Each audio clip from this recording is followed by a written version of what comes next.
by the Indian Posthumanism Network and the Center for Comparative Social Theory, Department of Sociology of the West Bengal State University. My name is Devashish Banerjee. I'm Haridas Chaudhuri, Professor of Indian Philosophies and Cultures at the California Institute of Integral Studies in San Francisco. And I'm one of the founders of the Indian Posthumanism Network. A few words about the inception of this symposium.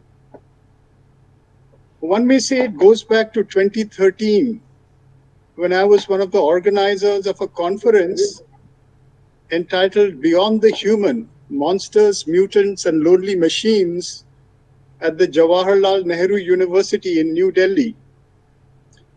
Most of the organizers of this symposium were participants there.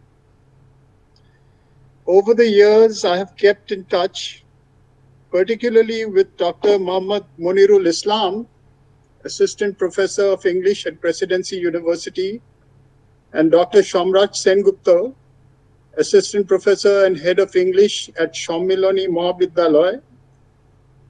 The three of us planned for a conference on posthumanism in 2020 summer, last year.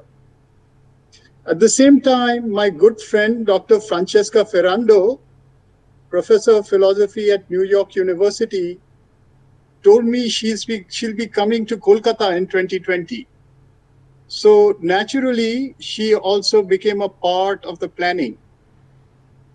Dr. Ferrando is a founder of the Global Posthuman Network, and she inspired the idea to start the Indian Posthumanism Network. So we started that last year. But our plans, like many other plans, were scuttled by the pandemic. However, we are not to be deterred. We see this as an opportunity because now is the time to put our minds together to think of alternative ways of being. Out of the breakdown of the old, the new must be born. So this has led to the symposium, which we are holding right now. The symposium consists of 6 3-hour sessions. Today, 4th evening, 5th morning and evening, 11th evening, and 13th morning and evening. All the information for the symposium is on its website. Easy to know, www.posthumanism.in. Here you'll find the registration link, the schedule, bios and abstracts, and archived papers for the symposium for all the panels. The registered attendees will receive the daily YouTube link. Today's theme is called Post-Anthropocene. It deals with the climate crisis which we are facing right now. Humans and a certain definition of the human is responsible for this situation in which we are globally participating and experiencing. Other themes of this symposium include the nation state and neoliberalism, animal studies, alternative humans, queer subjects, and indigenous spiritualities.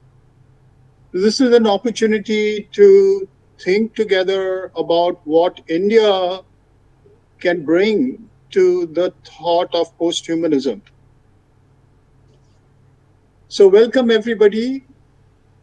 And with these words, I'd like to introduce Dr. Francesca Ferrando and invite her to say a few words.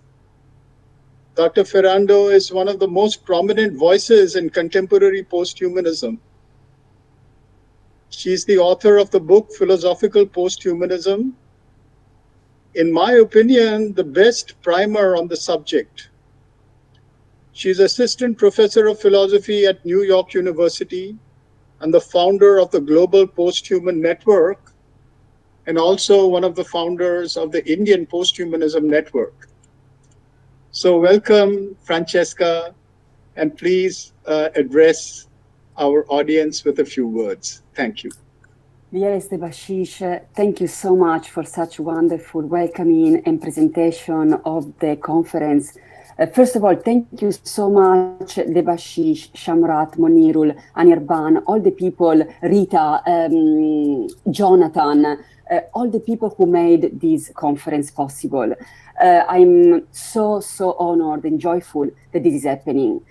The conference itself is called not only Posthumanism in India, but also Envisioning and Manifesting. And this is the result of our envisioning. It's the manifestation of an intention. So I would like to say, first of all, that we are having this conference in a very delicate moment, not only for the whole world, but also for India. And I know that India is going at the deepest level of the pandemic. I am right now located in New York. The situation here is definitely different from last year. So first of all, before anything that I can say, I want to send all my energy and support and love to all the people who are experiencing deep trauma and sorrow because of the pandemic. I also want to bring some words of hope. New York was in a very similar situation last year. Now it's very different. So be patient, be hopeful, things are going to change.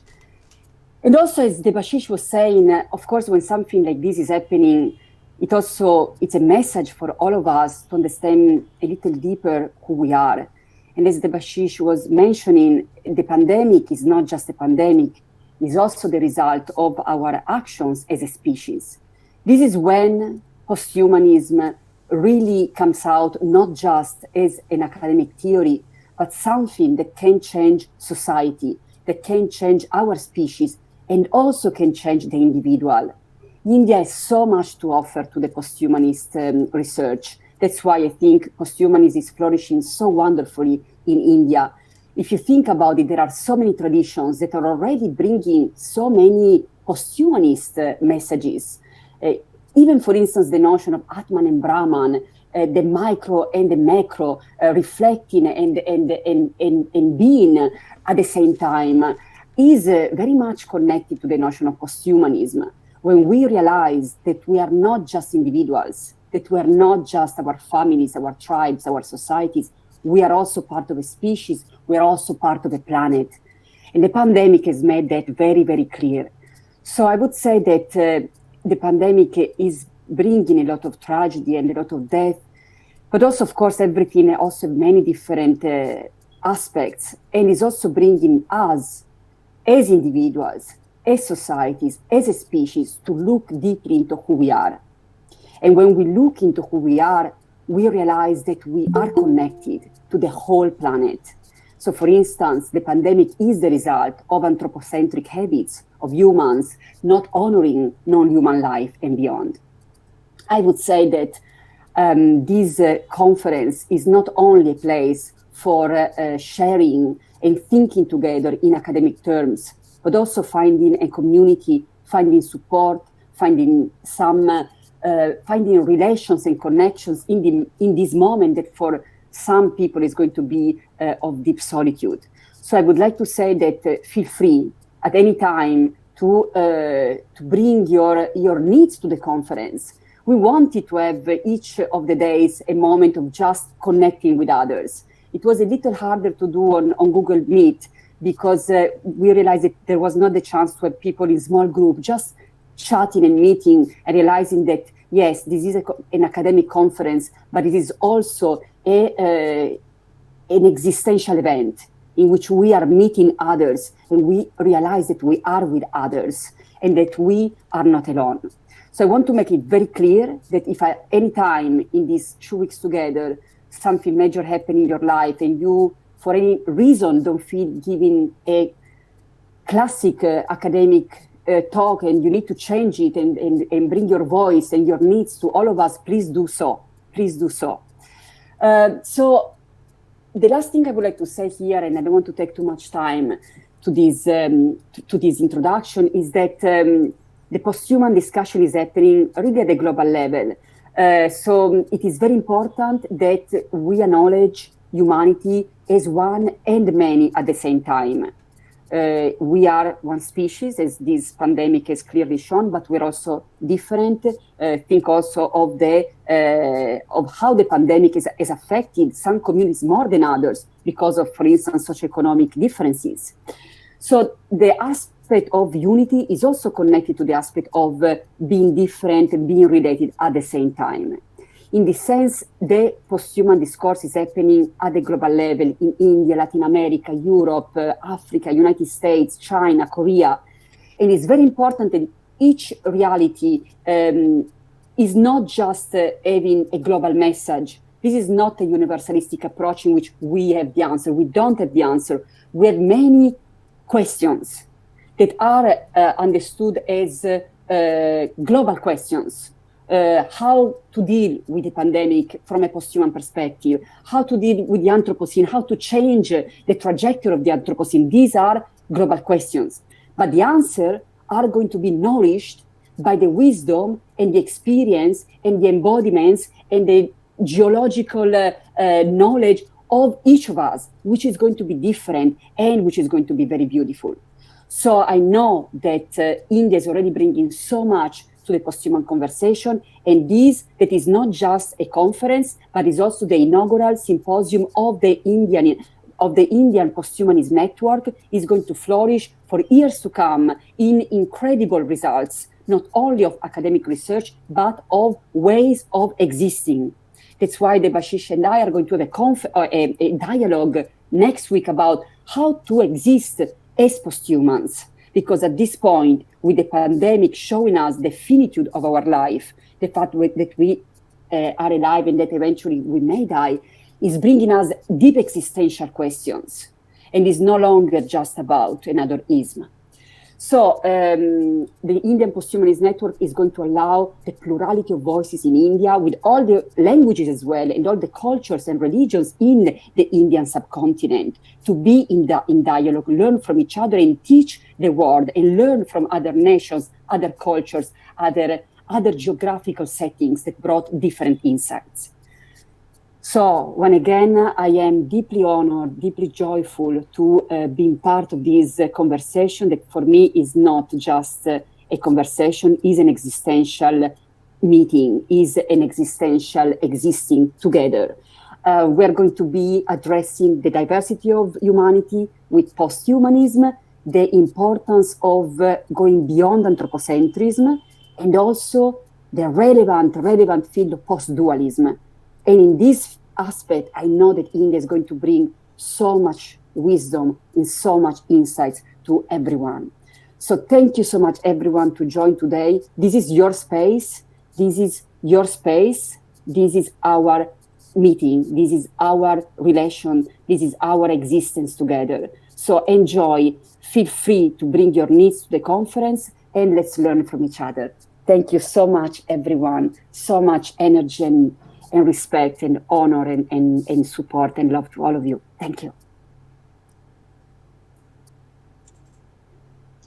Thank you so very much, Francesca, for that beautiful, inspiring message, and for our togetherness in this symposium, and as a people, as a network, addressing our common problems together. I would like now to call upon our co-organizers, and particularly to start with Dr. Anirban Das, who is the Directorial Advisor for the Center for Comparative Social Theory, and also Assistant Professor Cultural Studies from the Center for Studies in Social Sciences of Kolkata. Dr. Das, could you please tell us a few words at the start of this symposium? Thank you. Thank you. I think Muganda is Associate Professor. Oh, wait, so sorry. Sorry, Associate Professor of Cultural Studies. Sorry. Absolutely. Yeah. So thank you. Thank you so much, Devashishda particularly, but thanks to everyone for being here today. I remember like the day in a coffee shop, Devashishda, first talked about. Shamrat was there, me and Devashizda, we were chatting. Devashizda talked about organizing such an event, and we hoped for a really interesting, a really like Francesca was talking of a global event on posthumanism in India, but probably we really didn't like envision this would be so huge, so diverse, coming from so many corners of the world, coming from so many points of the Indian subcontinent. So I really I'm very pleased to thank everyone here for coming here and I look forward to like very enthusiastically to the following few days when we probably will hear many views from different angles, different standpoints to debate and talk about. And about the Center for Comparative Social Theory, Ritu, who is the director of the center, will definitely talk about a little more.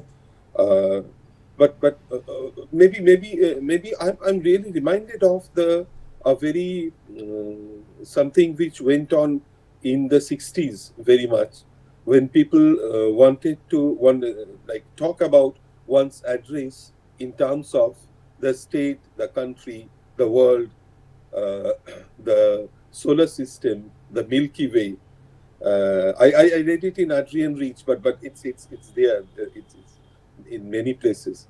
And the spirit of the post-human probably is to think of how, like these paltry existences, the humans, how are thinking about the differentiated field out there and inside here.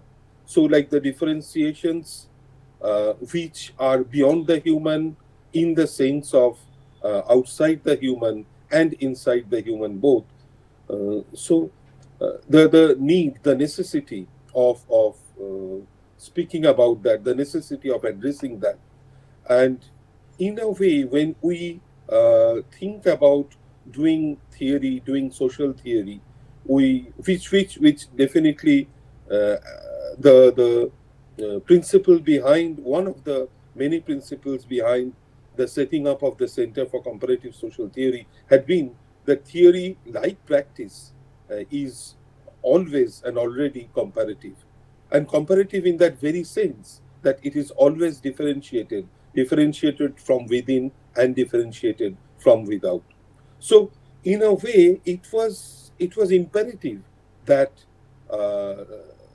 that we come together to do something like which we are going to do now. And definitely about posthumanism, I'll not talk about it here. We will be talking about it for the next few days in detail. But the only point is, maybe as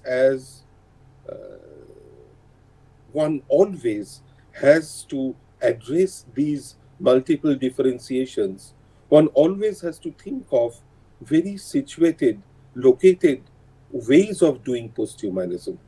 The planetary ways of addressing posthumanism is through the very local, very situated, very located views of thinking about posthumanism. It's not only like thinking about posthumanism, or for that matter, any other concept, not only the question of thinking whether to think in terms of terms of a monotheist Judeo-Christian tradition, or to think in terms of a non-monotheist multiverse of the traditions that operate in a location like the Indian subcontinent. It's not only that, but it also is to be aware, like again and again, about our existences through those multiple differentiations which happen, which are, and through which we become in the way we are. So like posthumanism and India, again, envisioning and manifesting, this becomes a very vital, very crucial theme to think not only from the vantage point of the Indian posthumanism network, but also from the vantage point of like comparative social theory. So we come together. It's something which something like it's almost automatic. So I'll end here. I'll just think of the predicament, the way we are in now, the pandemic situation, which not only in an easy empirical sense is it post-human, but in a very like conceptual and practical sense, the various ways of thinking about post-human are affected by such a situation, where entities like virus, entities like cellular mechanisms, entities like the production of antibodies, and the entities of larger human social networks like the classes, caste, the and the various other hierarchical divisions that we are in, they become very important. It's become more important to think how these are affected and how these affect such a situation. So how to face, how to be in the pandemic, that becomes also a vital element in what to think and how to think in about post-humanism in India. So thank you everyone again. Thank you, Devashish. I end here now. Thanks. Devashish, please switch on the mic. Oh, sorry, I think I was muted. I wanted to say thank you, Anirban, and also your message was so very pertinent, and it's so wonderful to have you as partners. The fact that our posthumanism is a social phenomenon and an existential phenomenon, that we have situated social realities together with their own kinds of relations that need to be negotiated and that need to be understood in relation and in togetherness. So thank you very much. I'd like to now call upon Dr. Ritu Chaudhuri, who is the director for the Center for Comparative Social Theory and professor of sociology at the West Bengal State University. Dr. Chaudhuri, please tell us a few words to start this symposium. Thank you, Devashish, and good evening, all of you. On behalf of the members of Center for Comparative Social Theory, I would like to say that we are extremely happy to collaborate with Indian Posthumanism Network. Organizing the symposium amidst the unsparing second wave of COVID in India was, extremely difficult. And this event wouldn't have been possible without the support of West Bengal State University administration and the very hard work of our friends and colleagues of Indian Posthumanism Network, CCST, and the West Bengal State University. Let me say a few words to introduce the Center for Comparative Social Theory, CCST, to all of you.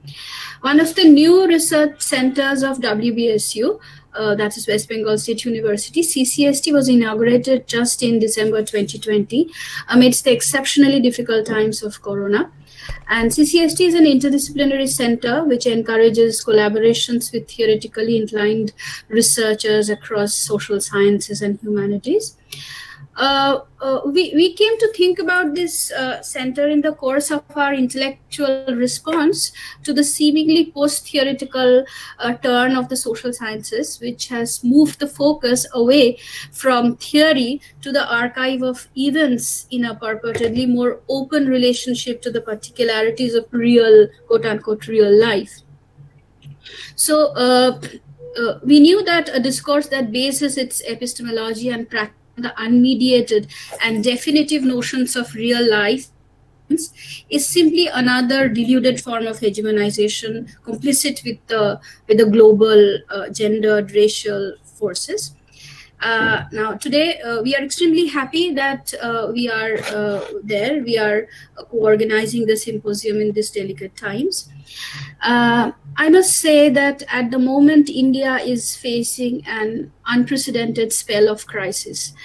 Indian democracy is under serious threat. We have done this through a series of enactments covering almost every spheres of our life. It includes Farmers Act, Essential Commodities Act, the Bank Regulation Act, the Minerals Amendment Law, and of course the Citizenship Amendment Act with very strong anti-Muslim, anti-Dalit, anti-Adivasi features. And we all know that they are the people who are historically landless and undocumented.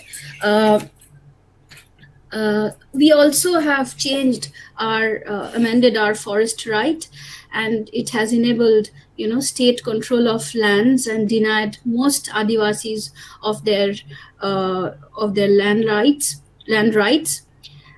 This is atop a situation that has already been laden with, various structural inequalities like class, caste, disability in India, and we have moved rapidly from lynching the Dalits in broad daylight to expulsion of migrant laborers, building detention camps and jailing the protesters. So this level of carnage indicates the character of relationship between humans themselves and with the quote-unquote rest of the nature. So the devastated society, Indian society, now has been confronted by a cruel virus. A virus that has laid bare the climatic and ecological crisis, as well as the failure of the capitalist and neoliberal regime throughout the world. Now, we tend to read this inhuman or subhuman conditions through the ethico-political apparatus of posthumanism.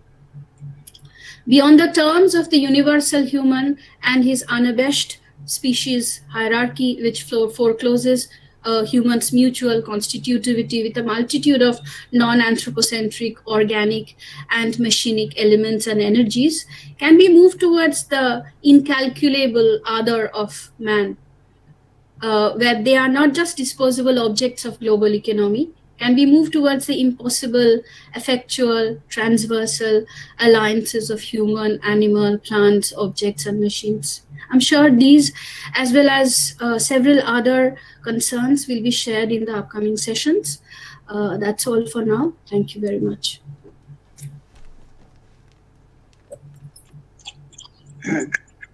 Thank you, Dr. Chaudhuri, for that really beautiful opening to what we need to keep in mind through this symposium. Our real crisis, our social crisis, our political crisis, our economic crisis, and our crisis as far as the anthropocentric nature of our times. It's not a matter of just heady discussion, but something that is immediate and really warrants action at the individual and collective level. So I think let's keep that at the forefront of our minds through the symposium. I would now like to start the first keynote, and for that I will invite Dr. Muhammad Monirul Islam, Assistant Professor of English, Presidency University. He will introduce Dr. Pankaj Sekhsaria to chair, who will give us the first keynote address on post-anthropocentrism today. Dr. Islam. Yes, thank you, Dept. And good evening, everybody, and a warm welcome to you all. I think with the opening talks, we have already set the tone, the tenor of the conference. And the forthcoming lecture will be, a kind of praxis to the theoretical discourse that we have already established at the very beginning. So I have the privilege to introduce to you the first keynote speaker for our symposium, Posthumanism in India, Envisioning and Manifesting. It's a kind of happy coincidence that on the eve of the World Environment Day, we have somebody who has been working on ecological sustainability for the last 2 decades or so as your speaker for the day. And he's one whose current research concerns the intersections of environment, society, and technology. Apart from being a creative writer and an academic with quite a few number of books to his credit, I mean both creative and critical, he's also an activist. So he's somebody who can address the existential crisis better, compared to us who are in the academia and not that into activism. So he's also an activist and a long-term member of the well-known environmental action group called Pobrixa. So please welcome Dr. Pankaj Sekhsaria, Associate Professor, Center for Technology, Alternative for Rural Areas, IIT Bombay. Now, the title of Dr. Sekhsaria's talk for the day is At the Tri-Junction of Fragility and Vulnerability, the Andaman and Nicobar Story. So you can guess from the very title that what kind of discourse we are going to get, and how the immediate existential issues that we have been talking about in the opening session is going to be taken up by Dr. Sekhsaria. So once again, a warm welcome to Dr. Sekhsaria, and without any further delay, I'd like to give the microphone to you. So Dr. Sekhsaria, please. Good evening, everybody, and of course, good morning to others who are in the other parts of the world. Am I audible? Am I clear? Yes, completely audible. Yes. Thank you very much. I'm deeply honored to be delivering this first keynote, and this is on multiple fronts, because I must admit that my engagement with not just posthumanism but even academia has been very, very recent. And I was very reluctant when Monirul first asked me, and then I also left it to his wisdom when he said, "No, Pankaj, you'll be able to deal with what we are looking for." So I hope I can do justice to the expectations and what the platform that has been given to me. But in the last few days, I have been, kind of reading up a little bit and understanding, and I can kind of understand why Monirul, who's seen some of my work and we have interacted before, was keen, and I really hope I can do justice here. Before I begin, let me give a couple of maybe not caveats, but kind of foregrounding points. And I must thank the organizer, evocative and very sensitive, inaugural with the co-organizers, Debashish and I'm the others who have spoken today. So it's been very moving the last half an hour to listen to what all has been said. So I've come into academics a little bit from a very meandering journey, and that's important because, like Moniru said, the activist still remains very central to the work that I do, and sometimes it's a little difficult to manage. But my journey into academics has also been partly a personal journey of expanding horizons, but also realizing in some extent that activism can do this much, and that is it. It can't really go beyond a certain thing. So each thing perhaps its place, and one keeps getting pulled in multiple kind of directions. I am also kind of deeply committed to a very deep empiricism, so to say. So the talk that I will be presenting today is going to be very deeply empirical, but hopefully there will be the dialectics of the empirics and a certain abstraction, and that has been my struggle in the work that I've been doing. And hopefully I can communicate the idea of a larger relevance of what I'm going to do, because the story, as the title speaks and says, is about a particular, a very limited, physically limited space, to put it that way, of the Andaman and Nicobar Islands, which most of you would know are located in the Bay of Bengal. The presentation and the talk that I'm going to give is in some senses a very interventionist project. It is the outcome in some senses of 20 years of my work. It is also at the same time a realization that intervention is not enough, and it tries to abstract. I try to zoom out to make the points that I want to make. So it can be read as a very detailed, granular account of a particular place, viewed through the lenses worn by one particular person, but hopefully, I think a larger case can also be made. It is also, I think, very instrumental in that sense of talking about survival and talking about existence of a certain, the brute reality, the brute force of reality and the brute force of nature, both in a metaphorical sense and in the physical sense where these islands are concerned. So perhaps with these some background words to set the tone, let me dive into the presentation that I have to make, and hopefully I'll try and share the screen, and I hope it will not be a problem. Okay, is my screen visible? Are you able to see the slide? If anybody can confirm, please. Yes, we can. Yes, okay. And it moves ahead as well. All right.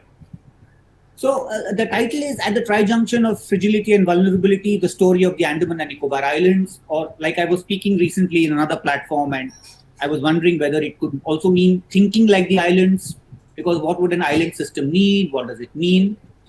And I think it's important here, like I would like to implicate myself, like I said, where today I am in an academic position in IIT Bombay. For the last 25 years and more, I've also been an environmental writer and an activist with a reasonably prominent and active environmental action group in India. So, Pankaj, sorry to interrupt. Pankaj, sorry. Could you go into the full screen mode? Is it possible? You know, this is the full screen mode, or is it not? I mean, are you okay? It's not showing up here as full screen, but I do know some software do have this problem. If you can't, it's absolutely fine. But otherwise, the slide's a bit small. Let me. Are you seeing this? Okay, let me just try and do this again. Yeah, sorry to interrupt. But no, not at all. Not at all. That is the purpose. What I can also try and do.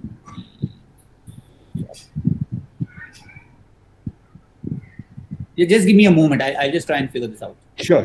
Thank you very much.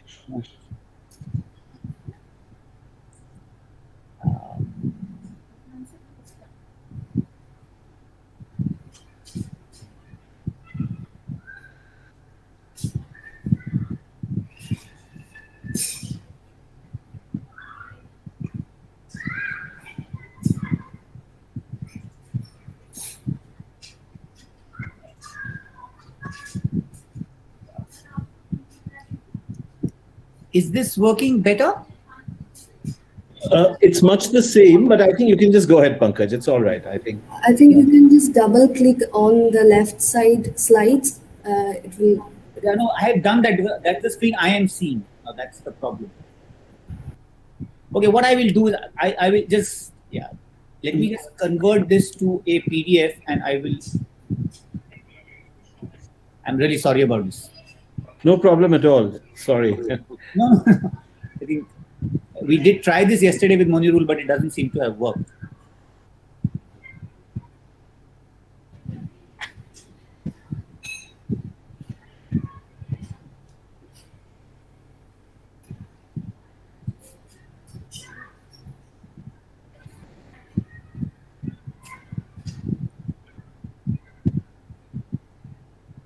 Just give me a moment, please. Yeah, it's perfect.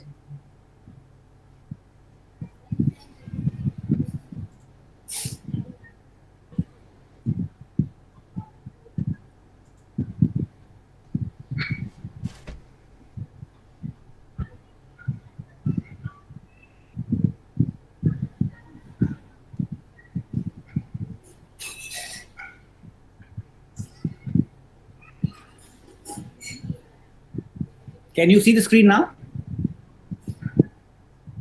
Hello? Yes, yes, Yeah, it's it's a bit better, better. Pankaj. Perfect. Perfect. What I've done is I've converted the PDF to a PDF. Yes, that's always works. Yes. Thank you very much. Yes. Yeah. So, sorry about that. So, the idea is, like I said, I came to this idea of working as an activist in these islands for a very long time, intervening in the courts, writing extensively, arguing in our belief in the interests of the ecology and the indigenous peoples in these islands. And I realized much later that perhaps that narrative now, and perhaps a personal need also to kind of pull out and take a kind of macro view or a zoomed out view and look at the larger picture and not get into the specifics. And I realized over time, and it kind of was catalyzed by a book that I did 2-3 years ago, which was a collection of my journalism in these islands over the last 20 years, which is why then I called it the tri-junction of fragility and vulnerability. And like I mentioned in my opening word remarks, that this junction, this almost a tripod-like structure that I'm proposing, is about the brute force and the reality, the physical reality of nature. And what I'm proposing in very quickly is that the systems that we are part of, and that's when I realized the post-humanism dimension, I think, fits in very nicely.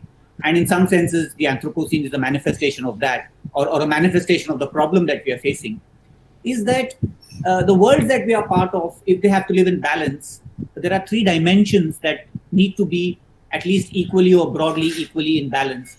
One is the geological, the second is the ecological, and the third is the socio-cultural. And so this is what the pictures on the right-hand side represent, and I'll kind of explain to you in some detail, time permitting, of why these pictures represent these 3 realities. And there are 2 ways perhaps one could look at it, and this is still work in progress, so I'd be very happy to receive feedback. One is the analogy of the tripod. So with the geological, with the ecological, and the socio-cultural being together, in the classical mode of the tripod, all 3 legs have to be in balance for the system to be standing in balance. The other, of course, is the temporal dimension. So if one looks at how the world has come to be, with the nuts and bolts, as it were, of the geology of the place, of the basic structure of this planet, of the soils, of the gradients, of the water flows, which comes first, based on which ecologies develop. That's why we have very unique ecologies all over the globe, and India is a great example of very diverse ecologies, whether it's the desert or the coastal areas or the Himalayas or the Gangetic Basin. And based on this ecological, geological intersection is, of course, we know the cultural elements of how the socio-cultural context of societies have developed over thousands of years. And we know very explicitly food habits, clothing, agriculture, construction, relationships are all very, very different, and these are very deeply influenced by that reality of nature in that sense. And the argument I would like to make, or I've seen happening in the islands, is from a development perspective, from a very modernist kind of point of view, is that we either are not aware of the realities of some of these existing realities on the one hand. And that is why on the other end we end up intervening so much that not accounting for what exists also then disturbs this balance to such a large extent that perhaps we completely dismantle the systems that are sustaining all of us. And we are very much part of that system. And again, the Anthropocene perhaps is a very classical example of that. It's a manifestation of this very deep intervention that has happened in the systems of the planet, where we are now at a moment of crisis. So I mentioned to you this book that I did a couple of years ago, this collection of my journalism. And the idea of flux, the idea of constant change, was very central to my understanding of the islands over 20-25 years. It kind of became central to the understanding of these islands. And I realized that I had an earlier version of this book called Troubled Islands, and that I thought was a very negative title. It was done much earlier. And then I realized a much better representation of the reality of the place is this constant change and constant flux. And this is the change that is happening all the time, whether it is ecological or geological, which is the way the nature or way the planet is, and also based on that, the socio-cultural kind of context. So it is thinking of this book, putting it together, in putting the title together, that this presentation also kind of came about. So a quick geography kind of thing, very, very quickly, is most of you perhaps are aware, and you can see the cursor, we have the Andaman and Nicobar Islands here, far away from mainland India. It is certainly an accident of history, of colonial history, that these islands are part of India. They are part of a submerged mountain range known as the Arakan Yoma that comes in an arc from Myanmar in the north to Sumatra. Here you can see the little piece of land which is Sumatra in the south. These are the peaks of a submerged mountain range, very fascinating and interesting in many ways, ecologically, geologically, and for the human communities it has supported over thousands of years in a historical context, but also a very unique kind of socio-cultural ensemble at this point of time, where in the acting out of recent history, contemporary history, the people who have gone there and who've made this island their home. And I would like to draw your attention to this little star at the bottom of the map over here, just off the coast of Sumatra. This is a very important marker in the contemporary history, not just of these islands, but in some ways of the planet, because this star is roughly marks the epicenter of the earthquake of December 2004. That earthquake of 9.3 on the Richter scale that caused a gigantic tsunami that hit almost all parts of the world, but certainly South and Southeast Asia, in a way that had not been experienced in human memory and human history. And you can imagine the force, and that's what I was saying in the beginning, the brute force of nature that hit these islands, which are perhaps only 150 nautical miles from this place. And while we know that event of 2004 for the tsunami, there's a far more fundamental geological reality, a natural reality that has not been given that kind of importance, I think, which it deserves. And I'm going to come to that point a little later. But just to set the context, and this is the story, this is where the story is going to unfold. Just another map of that place, a little bit of relief. You have the 10-degree channel, which separates the northern part of the island from the southern part. The Andaman is in the northern parts. This is the Nicobar group of islands. You have 6.5 degrees south latitude, so really almost on the equator. This is the southernmost tip of political India.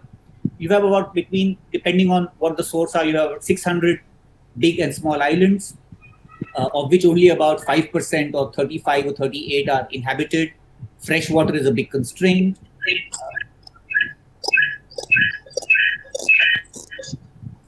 Somebody is, can we request people to put off the mics? An area which is not very large, a population of only about 400,000 people. So a small suburb of Mumbai perhaps has many more people than these islands. So very typical in many ways, and very, very unique in others. I went to the islands as an engineering student from Pune, very close to where I am based today. I was attracted at that time very much by wildlife and environment, of course, but wildlife, birds and stuff like that. I had an opportunity to go there. And I begin with that because that was my first attraction to that place. I want to give you some examples of what the beauty and the importance of this place is historically and ecologically before I go into some of the other related dimensions. Very, very rich tropical forest. And this is the second slide, if you remember, in my title slide, where I'm talking of the ecological reality. I'll come to the geological reality in a bit. But like any good, rich tropical ecosystem, very good forest, you can see right here from the bottom at the exposed low tide, the mangroves. You have the littoral forest known as the pandanus, or the what's called the keudi or the screw pine. And then going up the gradient of the mountain, remember we are on the peaks of a submerged mountain range. The gradients are very sharp. You have tropical forests here. The white that stands out are the diptocarps, which are very good plywood species. So the first commercially extracted entity from these islands in the British times at the turn of the 19th century was, at the turn of the 20th century, was this timber for plywood and other timber. Now, as you would imagine, and I won't have the time and the possibility of going into great details with everything, but this is an absolute storehouse of biological wealth, which we have not even documented fully, leave alone actually understanding what is there. I'll just give you a very quick couple of examples because there's a much larger story I want to tell you. You have coastal forests, the mangroves, and I see lots of people today from Bengal, and of course being organized by institutions in Bengal. We know the Sundarbans. Mangroves play a very critical role at multiple levels, ecologically, in terms of livelihoods and etc. etc. Very interesting adaptations. You have breathing roots, so roots that normally grow towards gravity, in this case grow away from gravity. They actually help the plant breathe. These are pneumatophores, and if you've ever had a chance to visit a forest of this kind, you will see that they are very spongy little shoots that come up from the soil. They are actually full of air vacuoles. They're helping the plant breathe. So we have a very diverse ecological richness and wealth. That's the point I'm trying to make. And in some senses, nothing really, or if there's one creature that really signifies the challenges of the Anthropocene in some senses, it is the creature that has left this track behind. And there's no sense of reference of size, but this is like a tractor has driven down the beach. In local language, in the Nicobars, and actually many other parts of the world, this is the track of a creature known as the turtle, which all of you would know. It is actually called the tractor kachua, or the tractor turtle in the local languages. This is the track of a turtle known as a giant leatherback turtle. The giant leatherback is one of 7 species of turtles that have been there in the oceans of the planet for millions of years, from the time of the dinosaurs. The giant leatherback is the largest of them, can grow up to 1,000 kilograms in weight, can be 6 feet in length. And if there was a prize for a gentle giant on the planet, this fellow was a good contender. It's a globetrotter. They travel 15-20,000 miles every year between their feeding grounds and their nesting grounds. Sea turtles are very emblematic of the challenges that we face because global temperature rises, which again is the Anthropocene gift to us, will wipe out coastlines. They are changing temperatures. We know temperatures are increasing. The sex in species like the turtle and the crocodile is decided actually by the time at which, or the temperature at the time where the egg hatches. So this is not a predetermined, DNA-based kind of thing. It is determined by the temperature at the time of hatching. So a slightly warmer world, we are likely to have a large number of more female offsprings, which means this is another route to extinction. The coastlines are the most used and perhaps abused entities on the planet because of the productivity. Millions of people live here, and these are the same little strips of land on which these turtles who have been living here on this planet for millions of years actually are going to depend on. Tourism projects, infrastructure projects, port projects, special economic zones, sand mining, everything is happening on these beaches, and a creature that has been there on the planet for millions of years is actually having to face so many sets of problems and having come so much before us. So I think there is a ethical and a moral responsibility beyond just the issue of the right of the creature to be alive. And there are very many interesting dimensions which, so turtles are nest on the beaches, mothers lay their eggs, they go back to the ocean and the eggs are left to fend for themselves. About 60 to 90 days later, baby turtles hatch, they dig themselves out of the sand and they head back to the ocean as if they were following their nose. What we know a little bit now is that they follow the cue that they follow. The key clue that they follow is absolutely amazing. If you were to just shut your eyes for a moment and imagine yourself standing on a beach where there is no light of any kind, what might that ocean look like?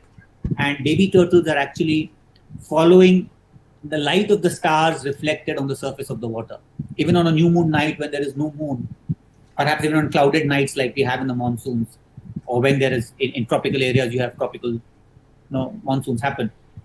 The stars reflecting on the surface of the water. Imagine the vulnerability and the I don't even have a word to kind of describe the fragility of that moment. When a baby turtle digs itself out of the sand, and it has only a few moments before it has to get back into the ocean, and it all depends. So you put a small torch, or you put the way we lit up our beaches, you can imagine what's going to happen. So this is the giant leatherback female on Great Nicobar, which is, like I pointed out in the very beginning, is just bordering Indonesia. So a massive turtle, a massive creature, and like I said, very emblematic of the challenges that we face today. There are hundreds and thousands of such species of plants and animals that you find in this island system, as you will find in other ecosystems all over the world. And the case I want to make through the story of the Andaman and Nicobar is, I think, the case that can be applied in its generality across any system, ecosystem, and other complex and joint systems, or I'm not getting the word now, but hybrid systems that we want to look at. I just want to quickly jump to one small dimension, a very large dimension, but I'm not going to go into great detail here. This is a picture taken by my anthropologist friend Vishwajit Pandya of indigenous community of the islands known as the Jarawa, who have been here for maybe 40,000-50,000 years, is what modern scientific work has told us. It's a small community of 400-500 people. They have lived their lives pretty much in what we would understand as balance. They have lived lives as nomadic hunter-gatherers for thousands of years, like I said. And the first right on those forests, the first right on that land, of course, has to be theirs. There's a very complex legal, historical framework within which they are operating. And without going into the full details of what is happening to them, some of what we know, some of what we don't know, is to say that a community that has been there for 30,000-40,000 years, one cannot be sure anymore of how they will be, or whether they will be there at all in the next few decades. So their cultural, physical survival is very much at stake. And this we know is across the globe with indigenous communities, with the changing, so many changing parameters, their integration with the outside world, and whether they can kind of survive. I think it's a basic issue of survival. In the Andamans itself, we have the case of the Great Andamanese, another tribal community that has lived in these forests for thousands of years. They were the first who came into contact with the British when British set up their penal colony in the 19th century. And in the middle of the 19th century, British anthropologists actually did a census of those people. And there were about 5,000 individuals were counted. It's a pretty decent number. Today, that community that was spread across 10 different sects is down to a total number of just 50 individuals. So an entire community has actually been pushed, certainly culturally, but also physically, to the precipice of extinction. And I'm not very sure that this is not going to be the fate of the other indigenous communities in these islands. And we'll park that thing for now because that's not the discussion I want to go into, but locate them within the larger context of those three axes. And this is a prime representative of that socio-cultural dimension I was talking about. The way that they have lived their lives, the way they adapted to this system, it's going to be very difficult for them, or it will take a huge effort to change that adaptive system and then live lives in some senses which are forced upon them, and they were not there. I just want to make one quick, very interesting observation before I move on, is that this is a very interesting map of the forest spread of this particular part of the island where this Jarawa tribe lives. And this was part of a report we did for UNESCO about a decade ago. And what you see here is a very interesting kind of mosaic. There's a very interesting legal category here of the tribal reserve. And to put it very, very briefly, is that these are legally mandated areas which actually the government of India has put aside for these tribal communities. We have 1,000 square kilometers on the left-hand side of the map, you can see in the dark green, which are what is called the Jarawa Tribal Reserve. They have the best of the last remaining tropical forests in these islands.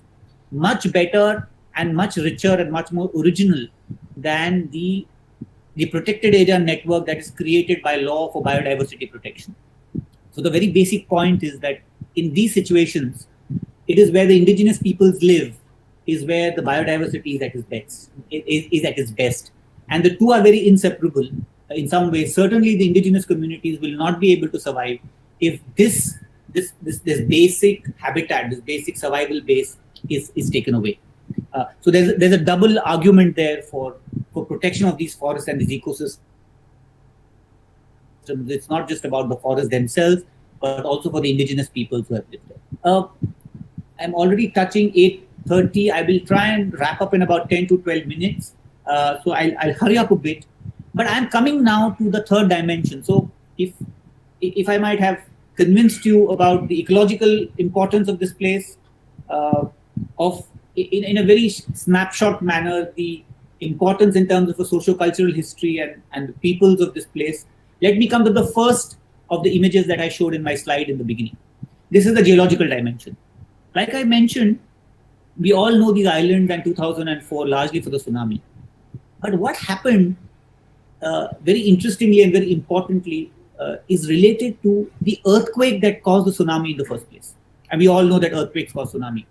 So the map that you can see on the left, and if you just imagine for a moment that this is like a seesaw, this map on the left is like a seesaw which you see in the parks that children play, with Port Blair, roughly this part being the pivot, the Nicobars being in the south and the Andamans being in the north. When the earthquake of December 26, 2004 happened, the Andaman and Nicobar Islands actually tilted like a child's seesaw does in their play parks. The Andaman and Nicobar Islands actually were uplifted that morning by about 1 to 2 meters, permanent uplift of 1 to 2 meters. And the Nicobar Islands, what is known as Indira Point, submerged that morning by 15 feet. So you see this map here. This is an adaptation from work done by a team at the University of Colorado, a team of geologists. This is an adapted map. And you can see the numbers. You can see minus 4.25 and you can see plus 1 to 2. That's 1 to 2 meters. So parts of the Andaman Islands lifted up by 4 to 5 feet and parts of the Nicobars were submerged by 15 feet. Now you can imagine the kind of change that this brings about, the impact that this would have had, the brute force of that geological reality that we simply cannot or should not be ignoring, whatever the level of our human development might be. And this is what happened in a sense was that the people who were most badly hit were not just hit by the tsunami that hit the other coast. Here, where the land submerged, you had a tsunami wave that was much larger and much bigger because it almost had 10-15 feet or more play, as it were. You see these very interesting satellite imageries of the central part of the Nicobars. This is an island called Kachal where maximum people died. You can see this image, if it's not clear somewhere in the map. This is an image, a satellite image of 21st of December. And this is a satellite image of the evening when the tsunami and the earthquake happened. And the land in the yellow circle, which was land before the tsunami, is not land anymore because this land had submerged. The island has shrunk. And actually a large number of people lived in this part of the island. These are very sparsely populated islands, but this was a major habitation and thousands of people died there. So this is the reality, this is the geological reality. And what I would like to suggest is that each place that we are part of, whether it is the Gangetic Plain, whether it is the Himalayas, whether it is the Western Ghats, whether it is the drylands of Telangana, whether it's the deserts of the Thar in Rajasthan, all of these have certain very non-negotiable geological realities. And when we start to intervene, when we are building dams or when you're cutting roads or we are filling up ponds and lakes to build, we are actually making very significant interventions in the geological reality. And that certainly, as we know, is the function of the Anthropocene or is the outcome of the Anthropocene. As a matter of fact, of the 4 major markers of the Anthropocene, as perhaps most of you know and what little I know, plastic waste, nuclear radiation, chicken bones, and concrete. These are the 4 markers in some senses from what I've understood or what I've read. And concrete is certainly one of those very big interveners. And it is when we don't account for that reality and we intervene in the ways that we're doing is perhaps where the challenges become more acute. So this is a picture of Great Nicobar, that island, and you can see huge submergence, areas that were land earlier, forest, coastline forest, plantations, agricultural land, all underwater. This is what we saw on the other side of the spectrum, on the northern side. An entire coral reef system, maybe 25-30 square kilometers. This is a picture taken 2 months after the tsunami when I was on a field survey. And you can see an entire island in the background. These are 11 pictures stitched together of about 180 degrees of view. And you can see an entire coral reef system that should be permanently underwater. Permanently raised above water. You can imagine the change that takes. Why this happens, and that is because these islands are a part of the Ring of Fire. They are seismic zone 5. The islands, like many parts of this Pacific rim of the Pacific, the islands have an earthquake once a week on an average. They have large earthquakes. They have an active volcano. So this is that geological reality which is something that we cannot ignore. And if you look at the policy documents, if you look at the statements of politicians and administrators today, it is almost as if this huge event, where at least 5,000 people officially died in these islands, it simply did not happen. And there are many, many examples of why I say that. Now let me come to a small diversion, so to say, and quickly wrap up. I mentioned in the abstract, if some of you had a chance to read, of the performativity of language. And I'm quite confident that the audience here today does not need any kind of discussion or discourse on that. I'm talking, sitting in a technological institute, and it is so difficult to communicate to engineering students and even engineering professors that language is not neutral, language is not objective. And being a writer, writing fiction, trying to write for children, I think one becomes automatically aware, reflexively aware of how language can perform, because that's what we do when we write. As conscious writers, we want language to perform. When I started working in the islands 25 years ago, I came across this report called the Interdepartmental Team's Report on Accelerated Development. And I will cut a long story short and give you 2 examples of what I mean by how language performs. There was a chapter called Colonization. This is a 1965 report. And me, as a much younger, much more hot-blooded, young man, I was deeply, deeply angered by the use of this language. So here was a country that was free only in 47 from a colonial power, and within a decade, less than a decade, was itself talking, or within 2 decades, was talking the language of the colonizer, was talking of colonization. And there's a specific configuration within these islands within which this happens. And in whatever way we might kind of argue it, you cannot deny that there is this expansionist kind of idea of wanting to conquer. And for a country that has suffered so much as a colony, for it not to be aware of what it was doing, I think is very, very emblematic and very problematic and very indicative. And it's very interesting. That report talks of these islands, reports, so these are high powered committee, whatever that means, and we have them all the time in India. High powered committee from Delhi going there for 4 days and then reporting as if they know everything. And we are dealing with this on a daily basis today in the islands. So this committee reporting what the local people are saying and choosing to use the language, talk of these forests as Jarawa infested. And it's obvious what we do with an infestation. And it is when I was struggling with trying to communicate to my students and others as to how language performs. And I then used a trick and I said, if you said this was Jarawa infested, what does it communicate to you? If I said it was Jarawa inhabited, what does it communicate to you? And if I said it was Jarawa owned, then what would it communicate to you? And it seemed to then make sense to students that yes, there is a possibility that language does perform. But you have large areas of these islands. This is in one particular island there where 10,000 of acres of land in the 1960s, this committee says you can clear fell. This is land that was actually tribal reserve by Indian law. It has the best forest that you'll find anywhere on the planet. Okay, biodiversity was not a word in the English language. Environment was not a concern in the 60s. We had a Nehruvian idea of development. But it has its implications. It was acknowledgement that these spaces were empty. What Vishwajit has spoken about these islands, Vishwajit Pandya, has the whole idea of the terra nullius, where it's you go and you kind of stake claim. And what I feel is that even if these plans are not executed in its entirety, they set a certain thing in motion. The ball starts to roll. And even if 10% of what is proposed is implemented, we have a huge set of kind of a cascading kind of impact. These are some examples you can see in the same area. This is the area, this picture, much later, 1990s. It's one of the simplest pictures I've taken, but there's not a more powerful picture I've taken in 25 years of being a photographer. This is a full-grown elephant in the land of the Onge indigenous people in the island of Little Andaman, which are some of the most pristine forests. Imagine the size of the timber. Imagine the size of the tree. Think of what that forest might have been.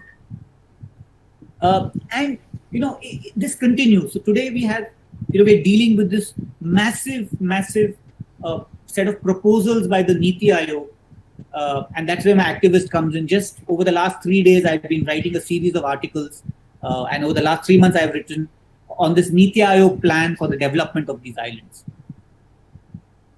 I'll just give you a little snapshot of that again. This is this island of Great Nicobar. What you see in red is 20% of the land of this island. This is the only low-lying coastal forest.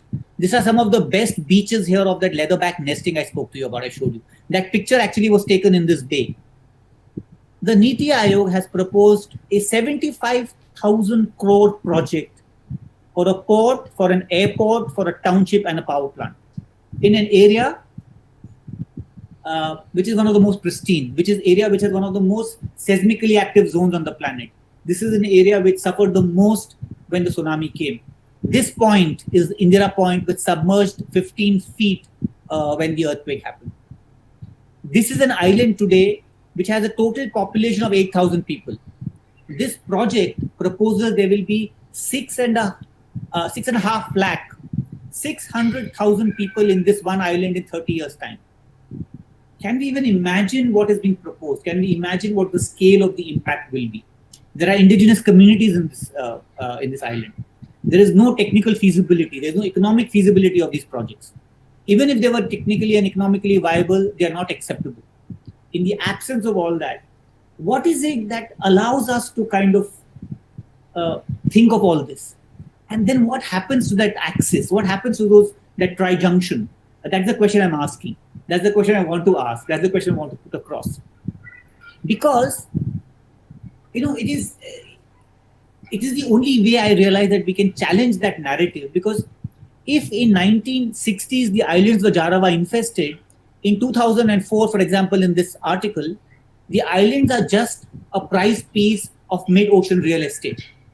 This is a very prominent commentator, Ashok Malik. This is a 2014 article in Hindustan Times. So we all know what happens to land when it becomes real estate. There's no other value left. Now, how do you counter this narrative? And where does it come from? And, it's not just this, it gets even worse. I'm going to come to a conclusion very soon.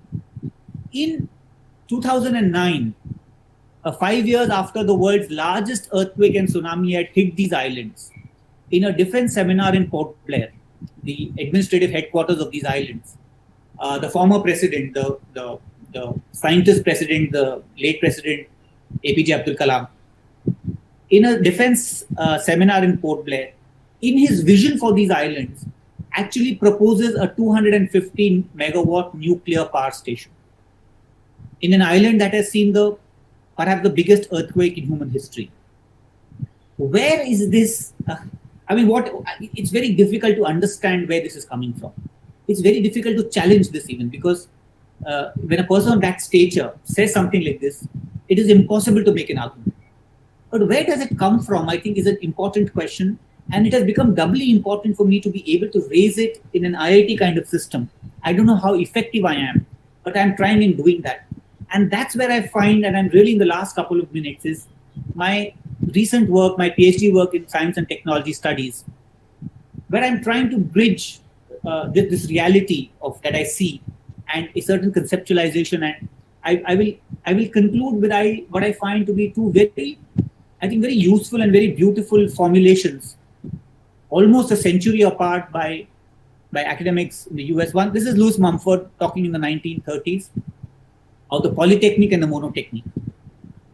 The monotechnic, a technology only for its own sake, which oppresses humanity as it moves along, based on scientific intelligence, quantified production, directed towards economic expansion, military superiority. He gave the example of the automobile, but I think a nuclear power station is a much better example. And then there is the polytechnic that he talks of. And more recently, there is Sheila Jasanoff, who speaks beautifully of the technologies of hubris, which ignore uncertainty and ambiguity, which are based on predictive methods, which are looking for certainty, which are looking for control, which, like the last point says, internalizes challenges, which does not account for the fact that we don't know so much, which does not account for the fact that we don't know what we don't know.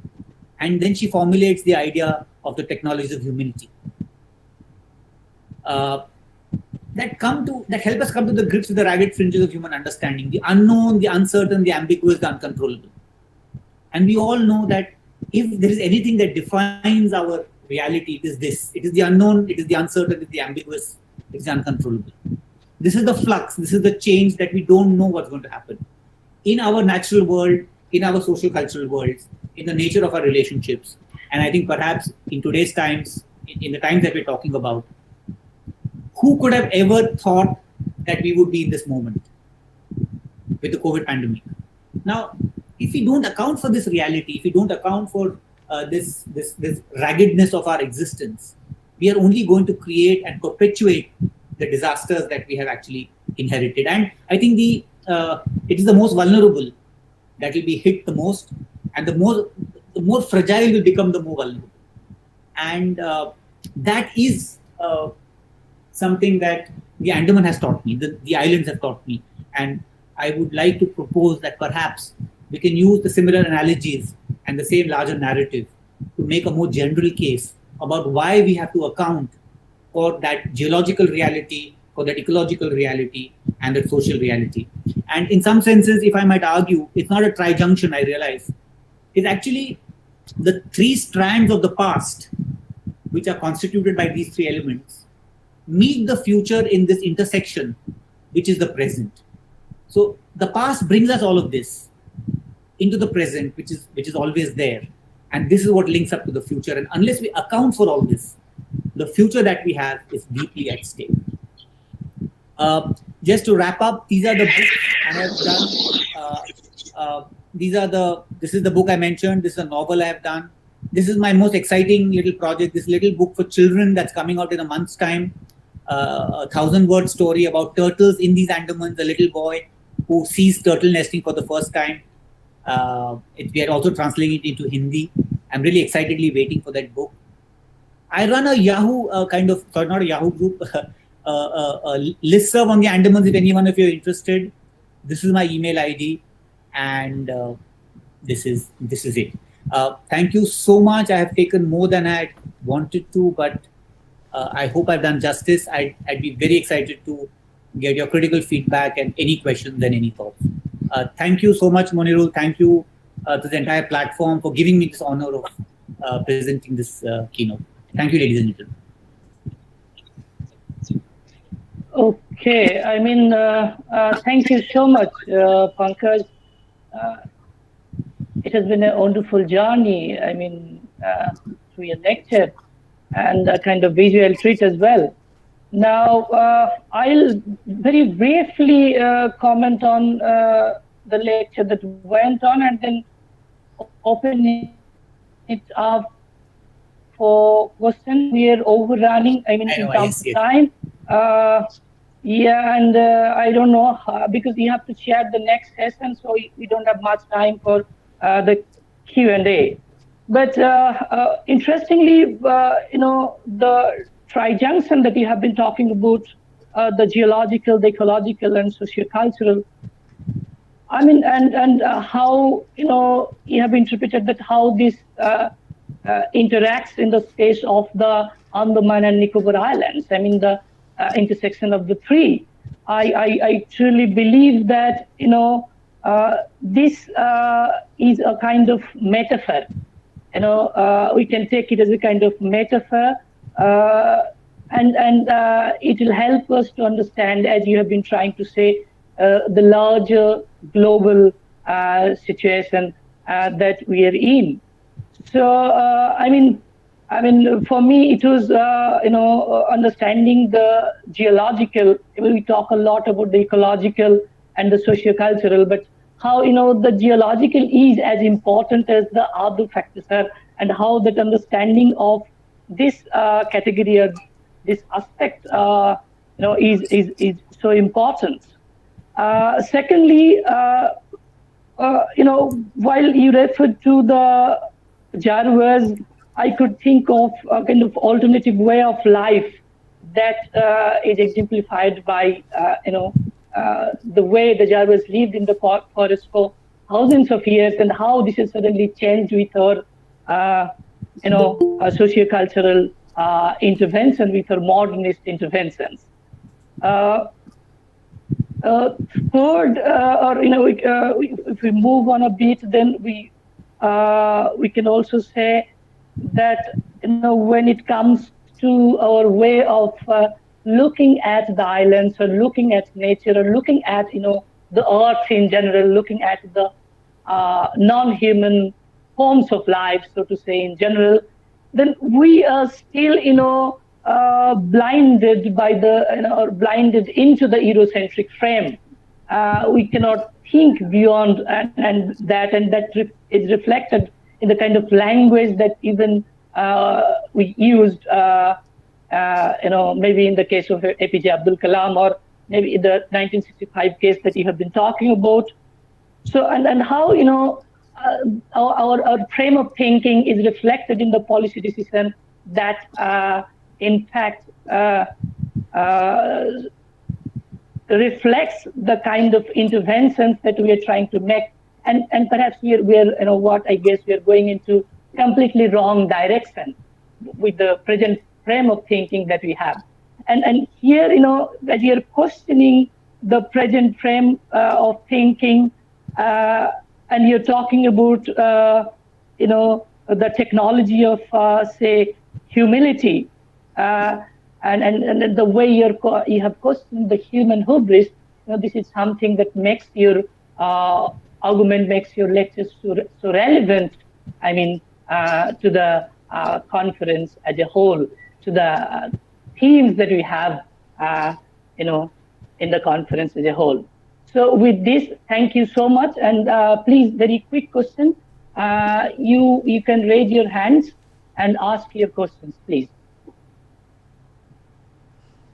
Or they could be typed in the message box if anybody would like to. Yes, Francesca, please. Pankaj, this was an amazing lecture. Thank you so much for sharing all your knowledge and insights and wisdom. Of course, I would like to ask you, what should we do about this? And I wonder, what do you think, for instance, of the movement of the rights of nature that, for instance, started in Latin America with the rights of nature in the Constitution, basically started in Ecuador 2008, and then developed in many different countries, including India, and also, of course, New Zealand and Australia. Now, of course, that's a kind of legalistic answer, which I think may bear fruits, but also is just written in the laws, and sometimes the laws do not apply to realities. So how do you feel about ways to go about this? And what do you think, for instance, of the movements of the rights to nature written, for instance, in the constitutions and laws? I think the rights of nature, there's some interesting kind of developments in India in recent times, influenced by some of these trajectories. But I think it's going to run into that legal kind of concern that you have also mentioned.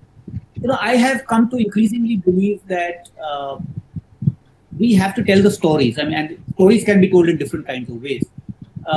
It is allow people to tell stories that have not been told, and work towards the idea of the humility. The idea of humility somehow I think is very, very, very important, very powerful, is to push all of us towards that idea of the need for a little more humility, where all of us, all our systems are actually headed in very opposite directions.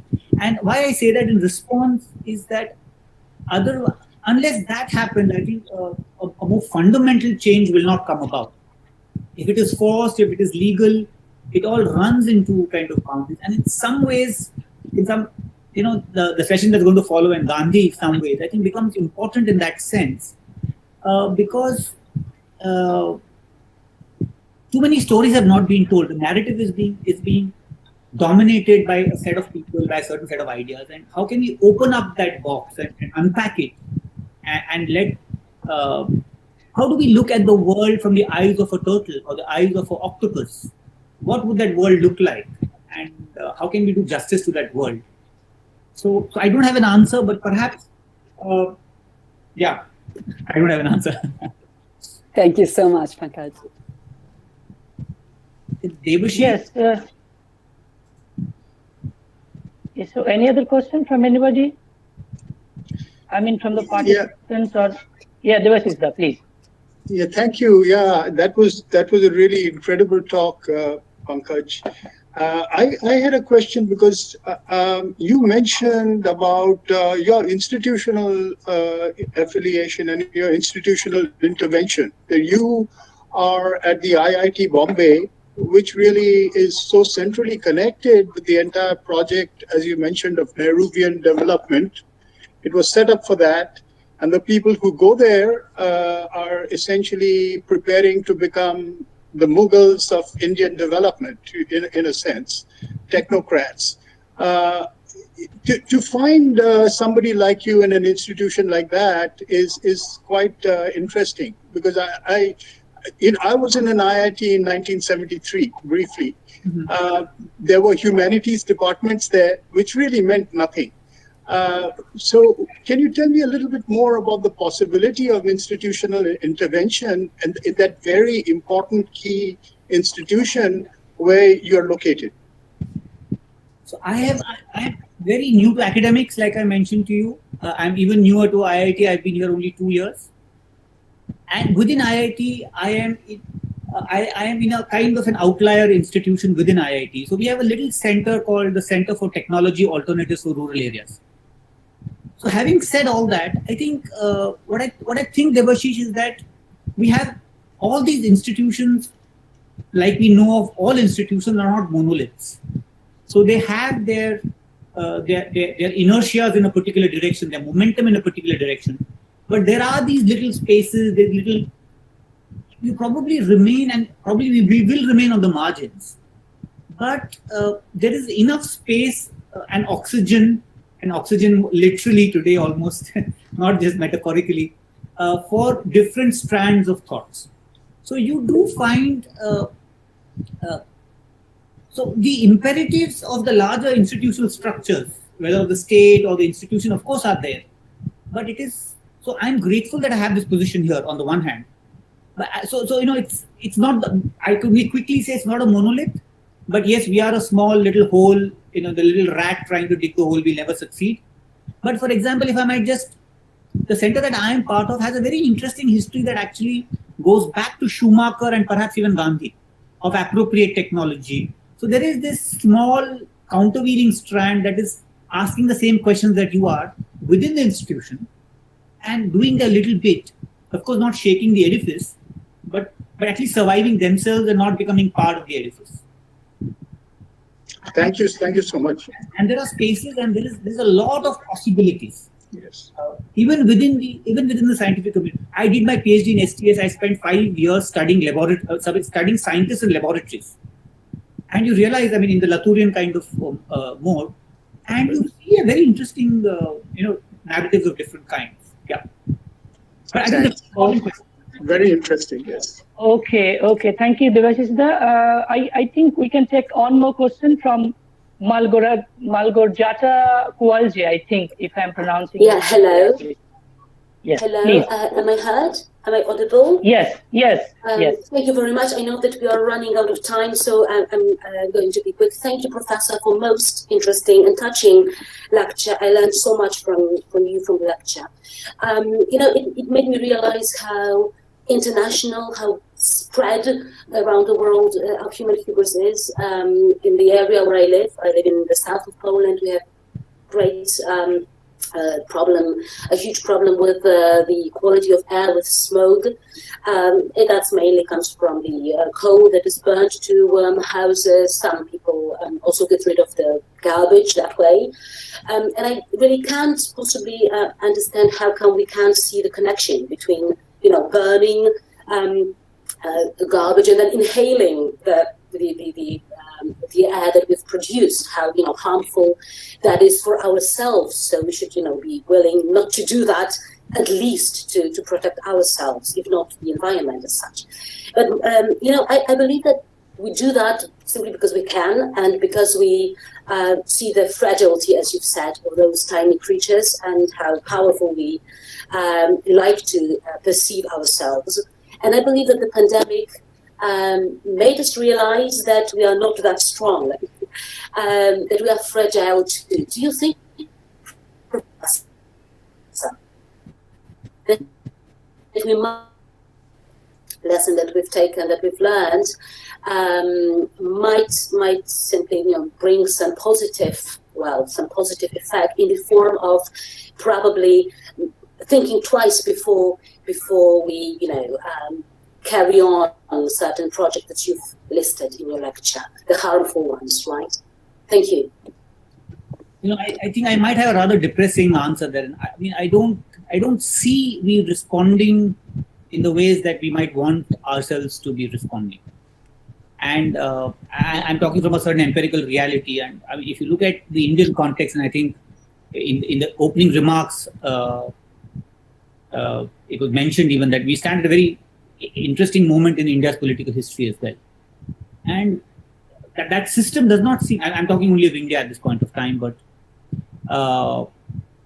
so I don't think so. I'm not seeing the fact that we are learning, but maybe this is a huge churn, and maybe it will take maybe a generation or two generations perhaps. Because what we're seeing in India, for instance, and I'm going to just, there's the last point I'll make, Moniru, is that there's a fantastic youth movement of, so the work that now we are doing in the Andaman and kind of this project that we're talking about, the biggest supporters are these very effervescent youth groups, very active on modern technologies like social media, deeply committed young, in the teens, 18 to 20, 15, doing fantastic campaigns, deeply concerned about the environment, about rights. They have actually now been leading the charge in India where some of the issues are concerned. It is quite phenomenal, actually. They are in some sense sitting in their houses. We had a very different set of experiences when we grew up in our teens, perhaps like you did. But then, in the last few months, I have come in contact with them, and it's quite amazing. And I think when they come to that age when perhaps decisions have to be made, there might be some changes. So there's always hope, and there has to be hope. But it has to be tempered with the reality and the messiness and the nonsense that we've brought ourselves into. Yeah, thank you. Okay, thank you so much, Walse and Pankaj. I think we should bring this session to an end because we will have the next session just, which was likely to start at 9. So maybe, Pankaj, I would request you to start the next session after a break of about 5 minutes. So let's start by 9:10. Devasisda, what do you say? I mean, yeah, I'd say we can start in maybe 3-4 minutes. I mean, 3 minutes should be fine to get up, stretch, whatever, and then begin. Okay. So since it's 9:04, maybe 7 minutes past 9, 8 minutes past 9. Okay, so yeah, Pankaj, so take the little break of you can take, and then get back, and we'll have the next session right away. So thank you so much for coming to this conference and delivering the first keynote. Once again, heartfelt thanks on the part of the organizers. Thank you so much. Pleasure, my honor. Thank you very much.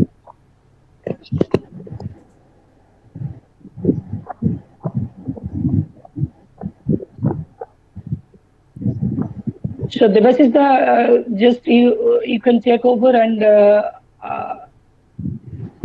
if necessary.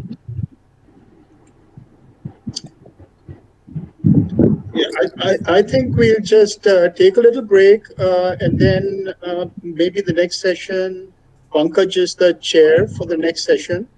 And I'll just call on him to start the session whenever he feels ready. So I think let's wait for a little bit, a couple more minutes. And then Pankaj, you could start introducing the next panel. And is that okay? I just do that from the abstracts on the website. Yes, please. Perhaps even that is not needed while eating time.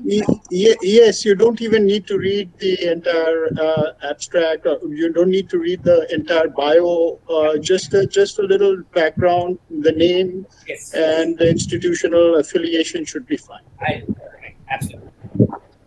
Thank you.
Monirul.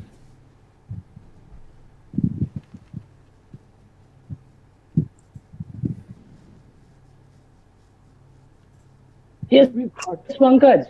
Yeah, I can hear you. I am back. So it's 9:10 now. So should we? So please start, writer. So the writer started. So Debashish will say a few words.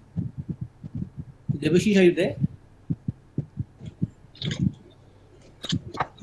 Yes, I'm here. I'm here, Pankaj.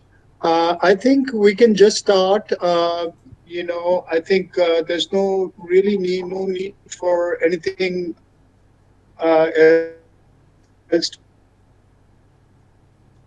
A lot of panelists are present. I can see a couple of them.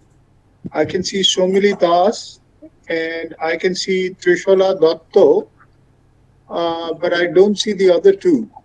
But I think we can begin with Somili Das, and I think if there's time left over, we can continue our discussions. I think there may be more people wanting to talk to you as well, Pankaj. So I think why don't we just begin and see how it moves. So is Ishtiaq and Chitrangada there by any chance? I don't see Chitrangada Dev. I don't see Chitrangada Dev, and I don't see okay. Levin either. Okay, let's hope that they will join. Yes. All right. So good evening and welcome back for the next session. I will not come in the way actually at all, except to do a couple of things of what a chair might want to do. So first is we have a very interesting panel, which is Post-Anthropocentrism. 4 very interesting papers, and hopefully, like she's mentioned, we only have 2 now, but hopefully the others will also join. I actually had the chance today found the time today to read all the 4 papers that were sent, and I really found them very, very thoughtful, very challenging, very insightful. I'm really glad to be able to actually have the chance to read them. So we start with Somili Das, who's pursuing a postgraduate diploma in sustainability science at Pankaj. Yes. Yes. Shall I start, sir? Hello. Shall I start? This is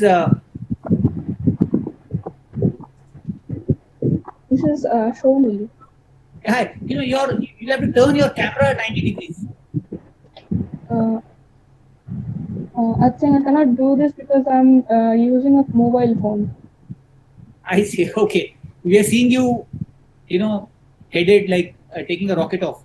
That's okay. So I'll just briefly introduce you so that we know if people have not, just in a line. She's pursuing a postgraduate diploma in sustainability science at Indira Gandhi National Open University. It's an ongoing project that she's worked. It's an ongoing diploma. She's a PG guest lecturer at the Dept College. She has a Master of Arts degree in English from Presidency University, and she's interested in theory. So you have 12 minutes to make your presentation. And if you don't have the other panelists joining, then maybe a little more time later for explaining a couple of things or whatever you want to do. Is that fine? Sure, sir. I will kind of intervene at 10 minutes to give you a reminder that you have another 3 minutes left, and then close the 13. Sure. Okay. Please start. Looking forward to it.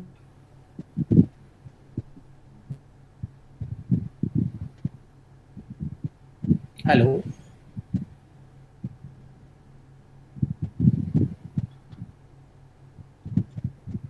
Yeah. Have we lost her? Before starting with the paper, I just want to say that. Somili? Can you not see and hear me? A little softly. We can hear you, but you're a little soft, Somili. Can you come a little closer? We can hear you. Yeah, okay. So, as I said, that I by now am a PhD student at in North Bengal University, as well as a guest lecturer at Sanskrita College and University. Uh, these are not mentioned in my previous biodata.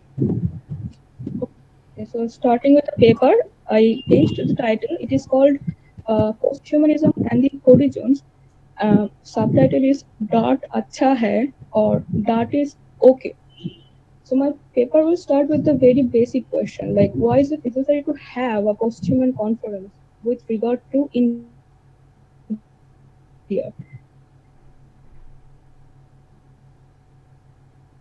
As we all know, the contemporary time is considered to be geologic because the humankind has by now become the Earth's geological force in its own right, leading to the 6 mass extinction.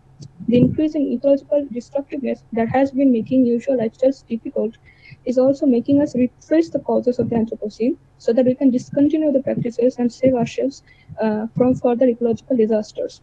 India stands at a unique place in the Anthropocene. It is the third largest emitter of the CO2 gas to the world's ecosystem, and also as a developing country, it is one of those most affected countries due to the climate crisis. A major reason behind this is the country's caste class wise hierarchies that leave the lower caste class people from the lower caste classes in the most vulnerable of situations. It is therefore important to make a critique of India's environmental movements and see how they are applicable to counter the Anthropocene. For this, I will focus mainly on Gandhi's treatment on the issue of India's manual scavengers or the untouchables, whom he renamed as the Horizons. The reason behind this is this particular focus is that uh, wasting and waste products are symbols of the living ecosystem and are by now emerging as one of the major ecological concerns of the time. And in India, these manual scavengers are considered untouchables because of the generational work of manual scavenging. And they are one of those most vulnerable caste classes in the ecological crisis. Therefore, Gandhi's treatment of them demands a critique from the contemporary perspective, since, as Ramchandra Guru says, that he is one of the patron saints of India's environmental movements since the Chipko Andolan. Now, this is where the importance of posthuman perspective comes in this particular paper. As Francesca Ferrando writes, while the posthuman approach focuses on decentering the human from the center of the discourse, the Anthropocene marks the extent of the impact of the human activities on the planetary level and thus stresses the urgency for humans to become aware of their relation with the ecosystem. Kind of like what Timothy Morton says, the interconnectedness or the idea of the mesh. This is what makes the posthuman approach the most suitable in this geological time. Before venturing deeper into Gandhi's perspective with the help of posthumanism, let us see what the criteria of a posthuman criticism is. The term was coined by Hassan in his article Prometheus as Performer toward a Posthumanist Culture. Post in Latin means after. Post implies a continuity, a discontinuity, and a transcendence of the term for which it is a post. And so it necessarily reconciles its own identity to it in a symbiotic relation. For on the arts, the hyphen's presence, that is to say, between post and human, the hyphen's presence can be substituted with its absence without a significant loss, which makes it a suitable mark for the post-dualistic approach of the posthuman.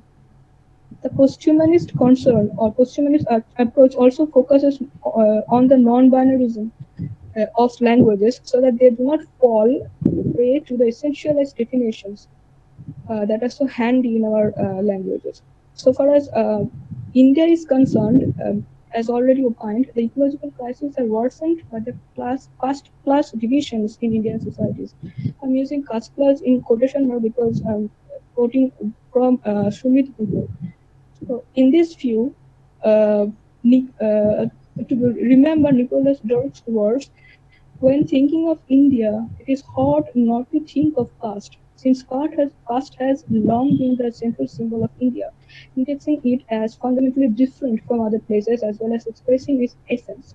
Unlike Varna, caste is not originally an Indian concept. It came from the Spanish Portuguese term casta, initially a collective noun that referred to a pure bloodline or species.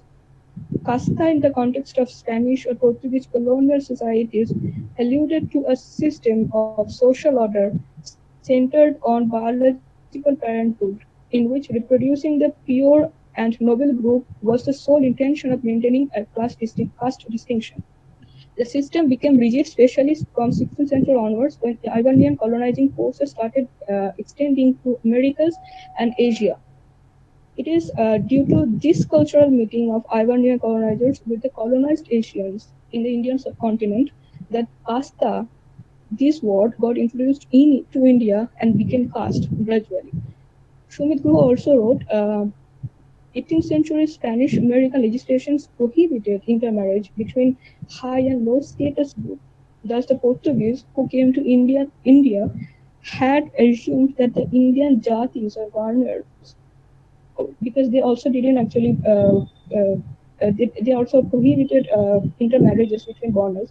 So they thought that Indian jatis aim exclusively at maintaining purity of blood, since they also they thought that Indian jatis or varnas are actually representatives of different races. However, as Ambedkar shows, that in India the different varnas and jatis were tribal and broken men, and not from different races. It is because the defeated broken men were disallowed inside the winning tribal community, but so that they had to stay with the winning community for protection and subsistence, that they started traveling with the winning tribal community, but as the marginal, the outsiders. But since the Spanish term got connected with Indian culture, the racial undertone started gaining superficial faith of the common mass.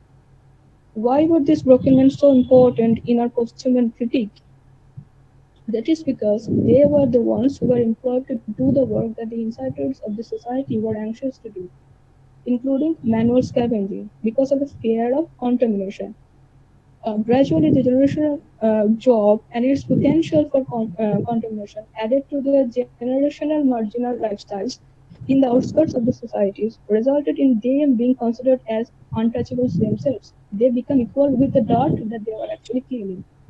The position is fraught with so many layers of hierarchies and yet porosities in the sphere of nature culture. I'm quoting from both Rosie Variety, or you can also refer to Donna Haraway as well, that they demand a posthumanist reading. While anthropocentrism is becoming one of the unsustainable ideals of the human society, humanism's restricted notion of what counts as a human is one of the keys to understand how we got to the posthuman turn at all, to quote Rossi Directive. In order to counter the anthropocentrism, it is necessary to question both interracial and intraracial, interspecies and intraspecies distinctions in our conceptions. Interestingly, Francesca Ferrando, Rossi Directive, and Mahatma Gandhi, all of them go parallel in their observations of the quote-unquote re-emergence of the structural others in the human history. I'm quoting from Rossi Directive. While Ferrando opines, the categories of human which have been repeatedly denied full recognition as human beings repeatedly and consistently re-emerged within the history of humanity, Gandhi observed that, like the Jews, who once categorized themselves as above the other races, to be later ostracized by other European races, the Hindus, quoting from Gandhiji, the Hindus have considered themselves Aryans and civilized, and a section of their own kith as non-Aryans or untouchables. But they are now facing racial discrimination in South Africa and other places from white colonial societies. It is from his autobiography, My Experiment with Truth. The term horizon was not coined by Gandhi, but he first popularized this in 1932, and this term was suggested to him by the untouchable people that he was acquainted with. It is worth noting here that for Gandhiji, it is important that the untouchables were part of the same race with the other Hindus.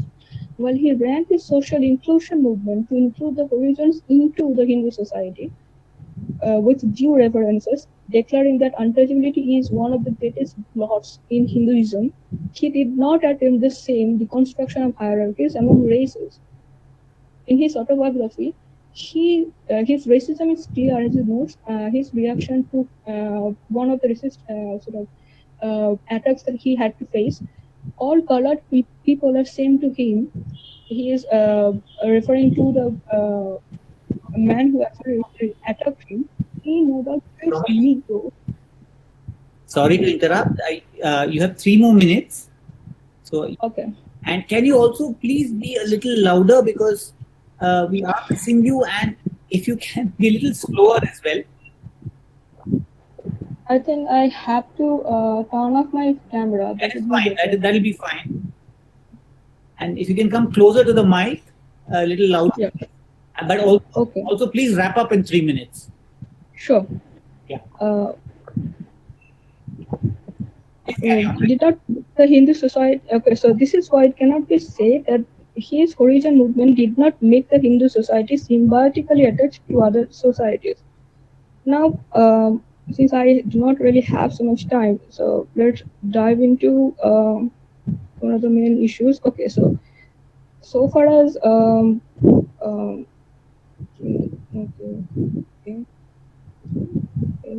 to elaborate on the concept of material contamination, so John Reno opines, it is through the society's treatment of the West, with its connotations that reveal their belief in the order of their society. Mahatma Gandhi's fear of material and immaterial contamination goes parallel with the Brahminican anxiety of bodily contamination and the practice of repeated cleansing. In Brahmin ritual, the alienation from the body is a precondition for spirituality of any kind and to attain whatever inherited knowledge someone wants to attain. Now, while Gandhiji wanted to include the Harijans into the higher strata of the society, he wanted them to follow the same rituals. Because he showed, actually, he himself was part of this movement, that he showed that unlike the caste system in the Spanish societies, the caste system, the jati system in India was kind of relaxed, and they actually sort of gave the first 3 Varnas the scope to enjoy the Brahminical rituals. And because he considered that the Harijans were also part of the same race, quote unquote, therefore he thought that it is kind of a prayashchit or penitential amendment on his part that he will be doing by including them in his higher strata of the society. Now, although the soul of the Brahmin, the entry of the soul of the Brahmin into the community is done by this ritual, which is kind of a negation of the body or the distance between the body and the soul. It might seem like like a posthumous association of the self with the other, but the body only becomes a part of the specific society in this way, and thus again conforming to the order and hierarchies against the posthumanist approach of nomadicity and decentralization of nomadicity and decentralization. So, thus, even though Brahman is above his material body and more than body, in order to attain the spiritual higher level, he is posthuman, not in the sense that is applicable to the post-anthropocentric or post-physicist posthumanism. Rather, he is icon or the center of a centralized power of the Hindu society, in a way that Gandhi called. And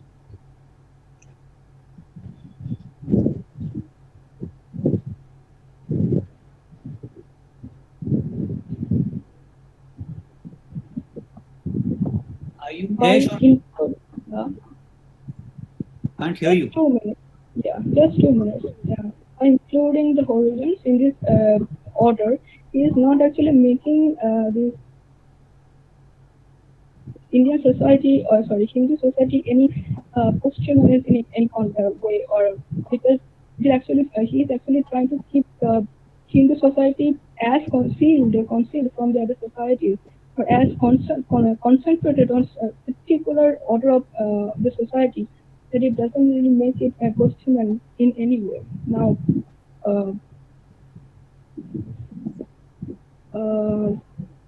to be really precise about this, the problem is not that he was asking for cleaning the untouchables from the dirt that they were actually keep a distance from the dirt that they were actually feeling. But the thing is that he was attaching negative connotations to dirt.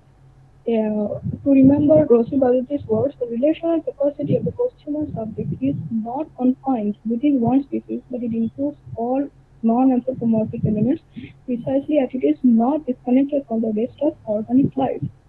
And since in the contemporary time, it is becoming increasingly important for us to access the fact that the voice that we produce, which is as John Renner says, it is a reflection, a symbol of the continuation of life, whether the voice is toxic or not. In Milesian opines from our contemporary perspective that an uptake rather than a denial of toxicity seems to have the power to turn a lens on the anxieties that produce it and allow for a queer knowledge production that gives some means for structure remedy while not abandoning the claim to being just a little bit off. So, please wrap up. Yeah, it's just 1 week, it's done. Yeah. Therefore, Gandhi's ecological doctrine and treatment of origin are not posthumanist or seeking for the contemporary ecological awareness. To recall Ramchandra Guha, his observations of ecological systems were not really on so much of a ecological ground, but rather on a moral ground. He was anti-Eurocentric, but not anti-anthropocentric.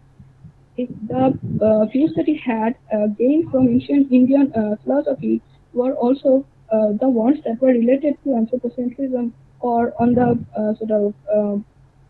maintenance of the Hinduism, so to say. So, maintenance of essential binarism of the society. As shown, his view contained with racism, anthropocentrism, speciesism, and most importantly, binary. So, to wrap up, his views in the contemporary time, which reference to untouchables and the concept of dot, or the concept of the ecological movements of the Indian society, are not really applicable in our Anthropocene period. So that's it. I did really quick, and most of the things are scrapped out. Sorry, couldn't hear the last part. Are you saying you're done? Okay, so therefore, yeah, I'm done actually. Okay, fine. Thank you. We will maybe take the other talks and then come back for any questions or comments anybody might have.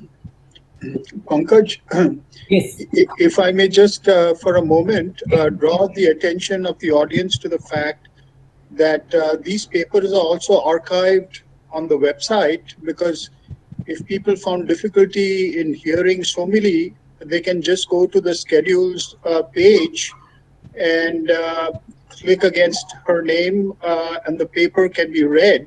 So those who would like to just review the things that they couldn't hear, they could always do that while the papers are going on. Yeah, that's very useful.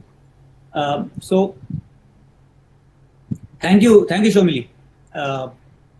And the request to the other participants also would be to be a little louder, be closer to the mic, and also be a little slower, because while technology can enable, also technology can be quite a hindrance. And also, I think in Somili's case, because the network was also, it was quite difficult sometimes to follow what she was saying. So while there's nothing that we can do about these things, I think all of you can help by being slower, louder, and clearer, and also a little concise, perhaps. So if you can not read the paper, but maybe highlight the key points that you're making, because papers are there for everybody to read.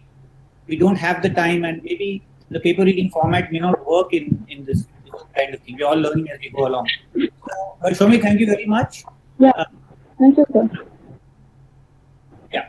We now go to the next speaker. Do we have Ishtiaq Ahmed Levin? Yes. Okay. Hello, sir. I need to present my slides. So can you please turn on the So Ishtiaq, screen sharing option? Yeah, so please do that. You have 12 minutes, 12 to 15 minutes to speak. So I hope you will not extend the time. Chair has the very unpleasant job of stopping people. So please, please do ensure that you finish in time, because it also becomes unfair on the people who come later. And please do speak louder. And can I also request you to briefly introduce yourself, because I realized in Shomili's case I was not giving the correct picture. So please give us a brief introduction, and please not more than 12 to 15 minutes. I will inform you at 12 so that you can wrap up in 2. Is that okay? Yeah. So can you see my screen? That is very small. You need to. Yeah. Okay. My name is Ishtiaq Ahmed Levin. I'm doing my PhD in anthropology from Jawaharlal Nehru University, New Delhi. So today I'm going to present a paper. The title of my presentation is Provincializing the Anthropocene, Relevance of Gandhi's Swaraj.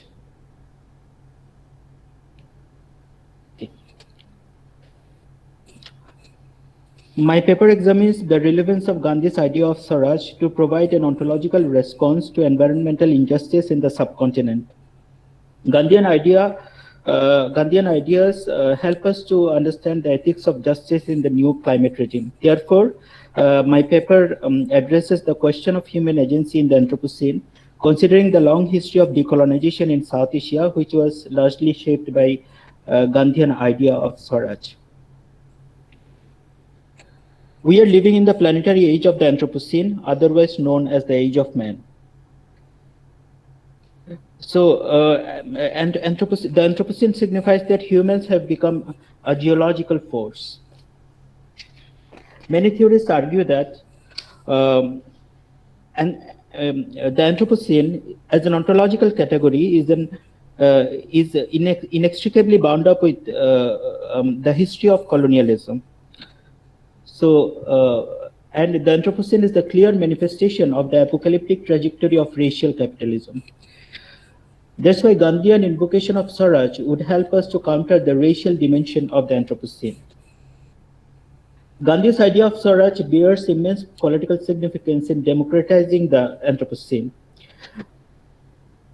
We need to question the Eurocentrism of the Anthropocene, and for doing so, Gandhian ideas are immensely relevant for us.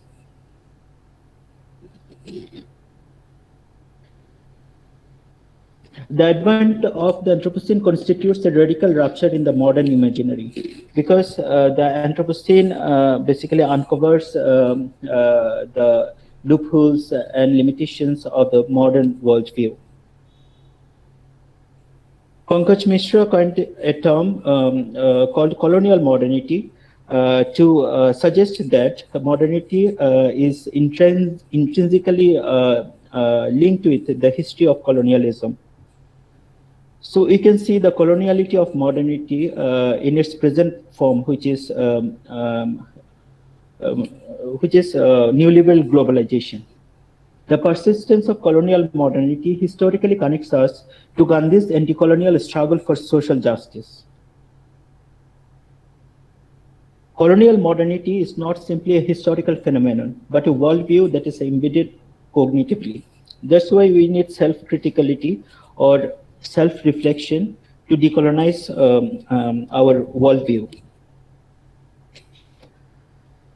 So for this purpose, it's necessary to reflect on the ethical praxis of decolonization initiated by Gandhi.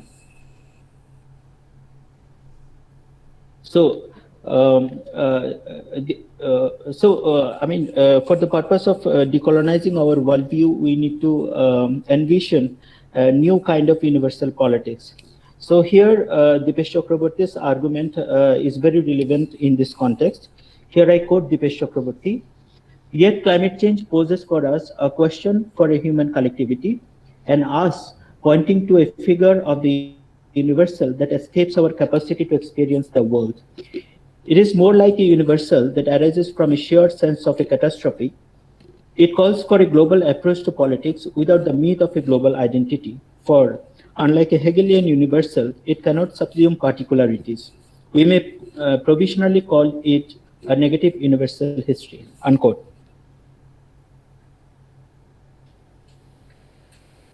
Gandhi revivified traditional concepts like ahimsa, that means non-violence, swaraj, that means self-rule, and satyagraha, which means non-cooperation, to counter Western modernity.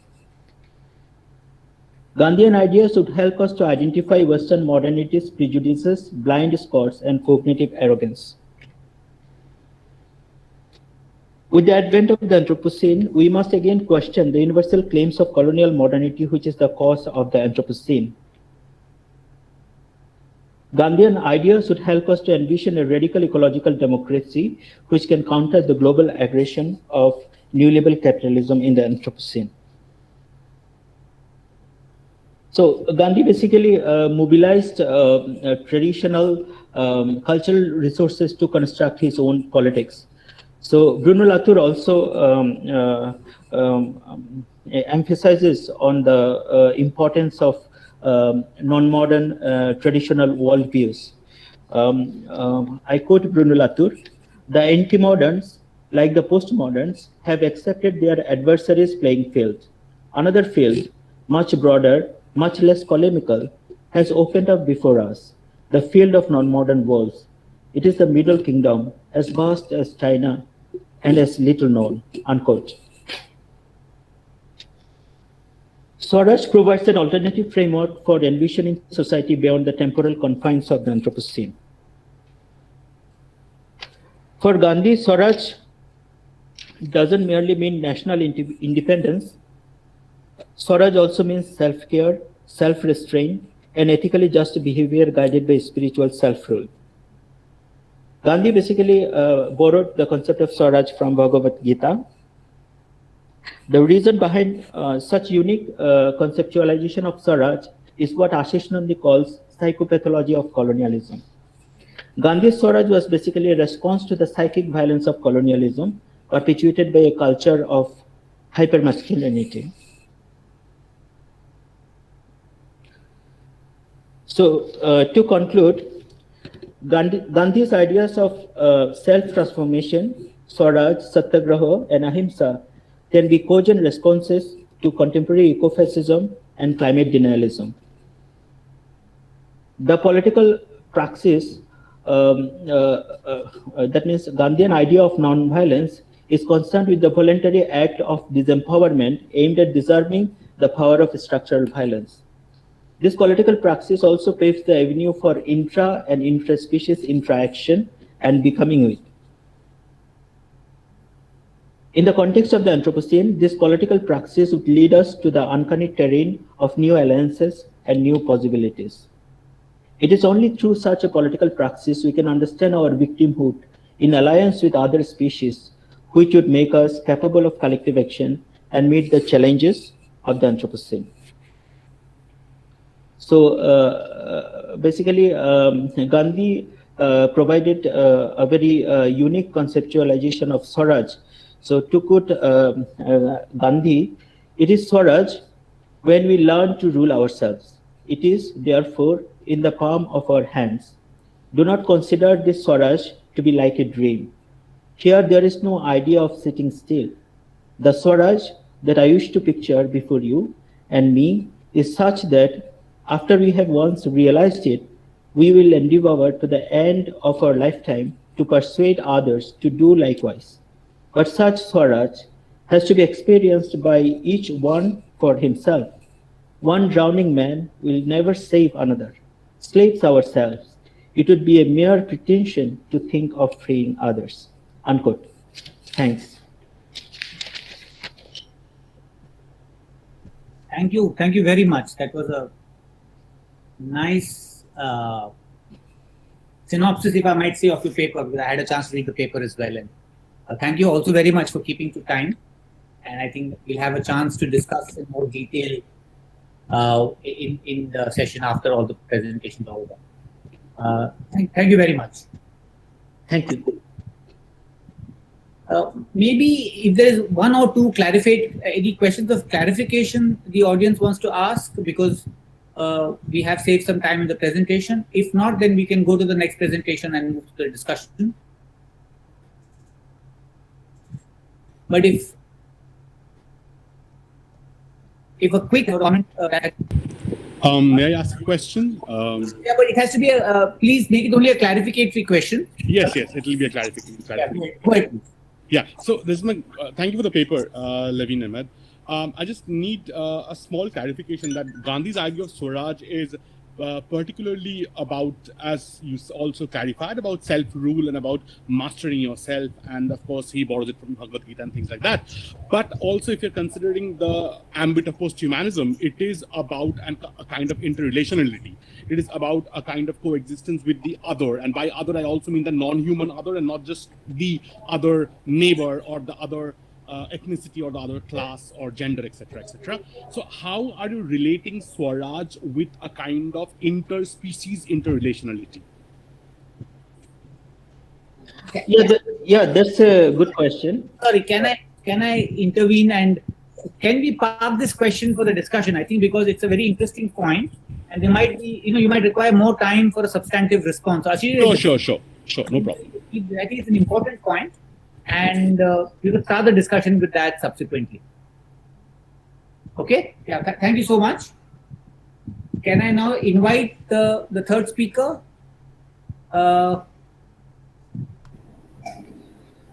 Is Chitrangada Deb here? Yes, sir, I'm there. So, again, please briefly introduce yourself. And like I requested earlier, 12 to 14 minutes, and slowly and loudly so that we follow you right through. It's all yours. Thank you very much, sir. Hello, everyone. I am Chitrangada Deb, and I am a whole-time college teacher at the Bhawanipur Education Society College, Kolkata. And I would like to firstly take the opportunity to congratulate the Indian Posthuman Network and the Center for Comparative Social Theory for organizing this online symposium. I would also extend my heartfelt gratitude to the organizers for selecting my work. I have chosen to focus on the pervasiveness of planetary crisis. And I think what better time to discuss it than at present, when we are collectively battling the greatest pandemic in the human history, perhaps. And in this context, I am immediately reminded of Margaret Atwood and her oft-quoted remark that what is climate change? It means everything change. And she clearly disregards climate change, the term climate change, and favors everything change. So I have decided to call my paper, and I have tweaked the title a bit. I have decided to call my paper Indra's Net, Climate Concerns and the Posthuman Turn. And I would like to analyze how 21st century speculative fiction foregrounds alternate realities, alternate visions and possible futures through quasi-imaginary situations and technophilic disasters that have rocked the living world. To argue my case, I have chosen Vandana Singh's short story. Vandana Singh happens to be the preeminent science fiction writer, speculative fiction writer in India, and I have chosen her short narrative, Indra's Web, that unfolds in a post-Anthropocene realm, and that evokes wonder as well as horror through an increased reliance on deep sciences and warrants a profound interaction between human and non-human worlds, which are modified and accelerated by high-tech innovations. It centers on new emergent technologies conceived to address the burning issue of environmental decay, and eliminate the energy crisis of a futuristic global India. And here Singh dwells on the gruesome realities of climate abuse and forced cross-border movement or migration of the impoverished climate victims to its closest neighbor India through the imaginative lens of futurism. Her narrative unfurls in an altered and adjusted geography where eco-stability has been vanquished and coastal Bangladesh always who seek asylum with the Indian state of Ashapur. It is a newly constructed state, much at its nascent stage, and as the name itself implies, Ashapur, the city of hope, the state of hope. Within the controlled landscape of Ashapur, nature is artificially cultivated and maintained, all wastes wisely recycled and necessary resources well preserved. And therefore, Ashapur emerges as a technological marvel, rather not a technological marvel, please pardon me, but a post-human marvel achieved through a close amity between nature and science. However, disasters are inevitable when the harmony is disrupted. The malfunctioning of the energy grid Suryanet, a symbol of raw science and technology, is a case in point. And consequently, in the story, a group of young scientists, led by the protagonist Mahua, they turn towards the natural systems of the earth to figure out a fungal network, a secret connection between the planets of the forests. The central motto of the biolab, to learn from nature, not to exploit it, vivifies a paradigmatic shift that acknowledges the vastness of the universe against trifling human interventions that thrive on hard sciences and techno-manipulations. And here I would like to quote Singh from an interview with Melina Coots. Singh observes that the universe is a far more creative, happening place than I imagined. Matter speaks. We make cuts that create worlds. And it is in these interactions with matter what cultures and sciences come into being. And therefore, in the story, the author tries to contend techno-madness, not with extreme technophobia, but advocates a post-human balance where tradition and technology mingle. Both fascinated and horrified by global climate crisis, her fiction envisions a new world order where sustenance is possible only through a return to its aboriginal primitive links.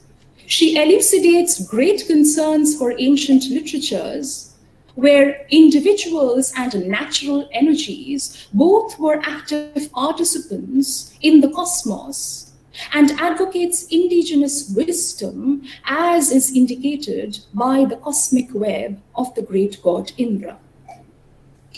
In the Vedic philosophy, it is a sublime cosmological principle, a mythical web containing an infinite number of jewels, and each jewel represents a life form, be it a human or an animal, or a plant, or even a microscopic organism.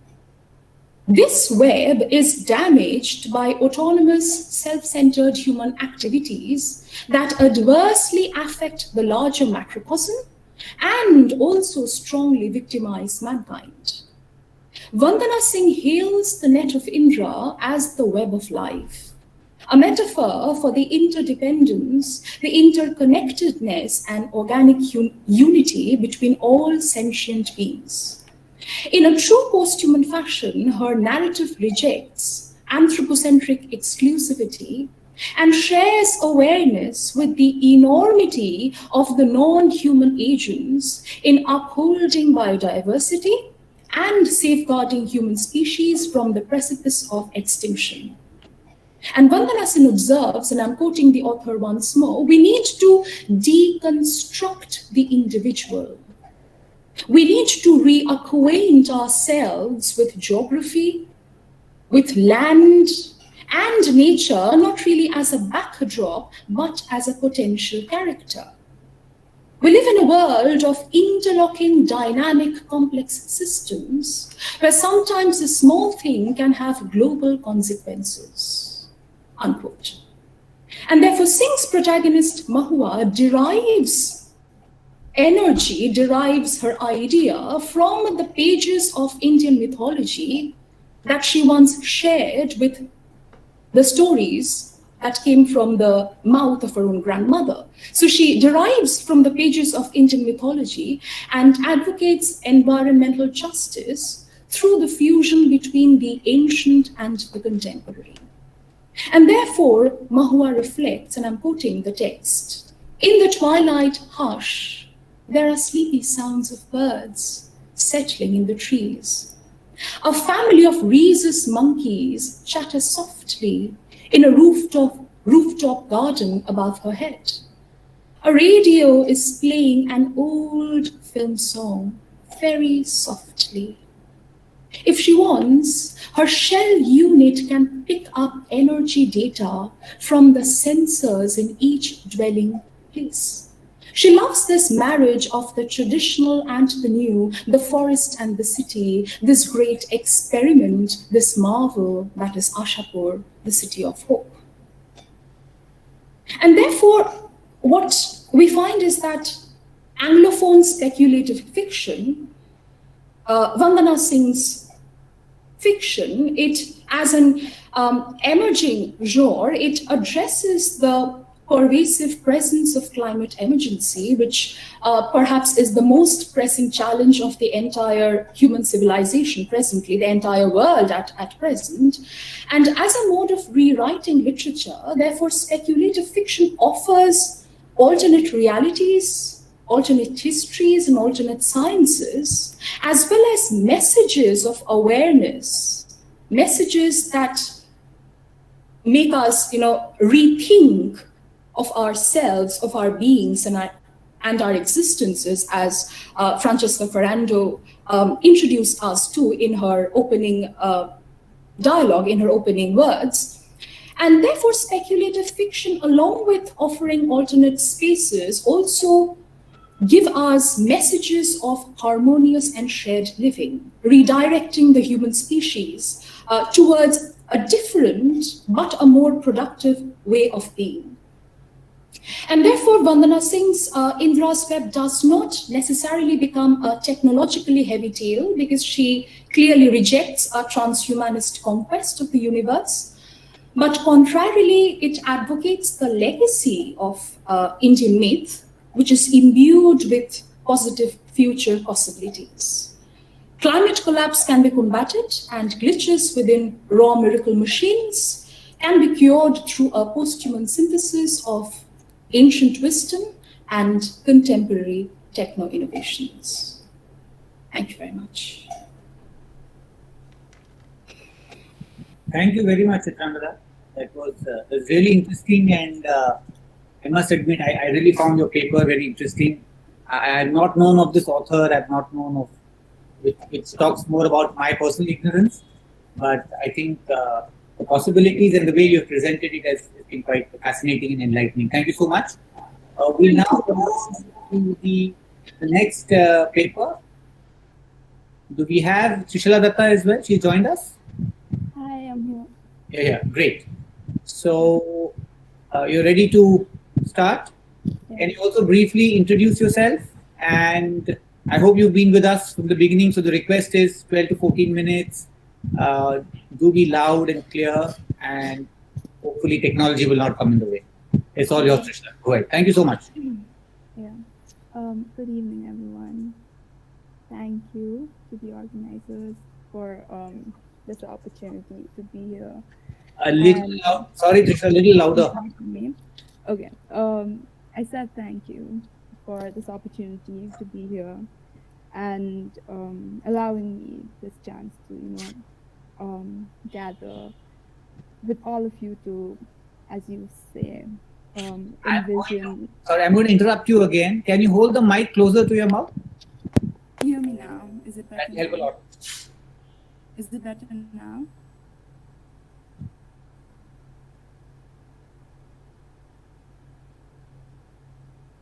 Not for me yet. I don't know if the others. I'm sorry about this. Is it better now? Yes. Okay, but I can't directly look at the screen. I'm sorry. So anyway, yeah, I was just thanking you all for the opportunity to be here, and for allowing me to gather with you all to envision and manifest. I'm Shishala, so I just finished my master's, and I'm just at home right now. I'm trying to work and think and engage in things of my interest. So I'm going to start my discussion by diving into two questions that are central to my study.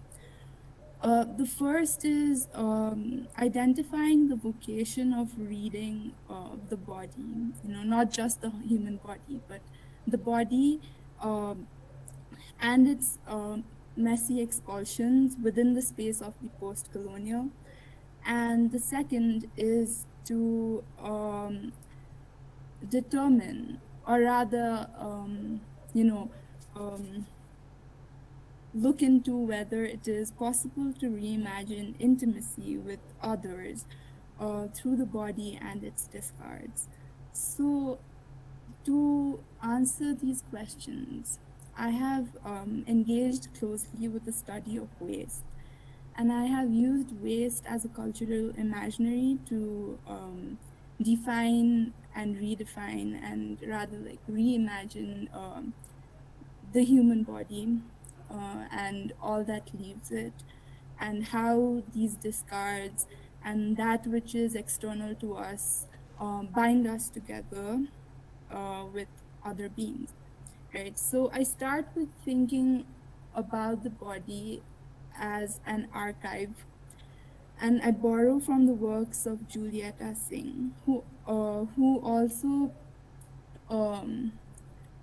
dives deep into the study of the body precisely as an archival technology and what makes up this archive and what is left out of it. So as we know, the body is perpetually in the process of being constructed and deconstructed, right? So in this paper, I propose that thinking about waste, our discards, the things that we dispose of, is a useful starting point to think about others, right?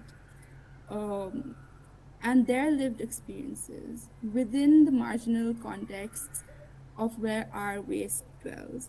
So through this reading of waste, I propose that a way of reimagining ourselves and a relationship with others can be done through thinking about our radical porosity and what I would like to identify as the unprecedented fluidity of the body, right? And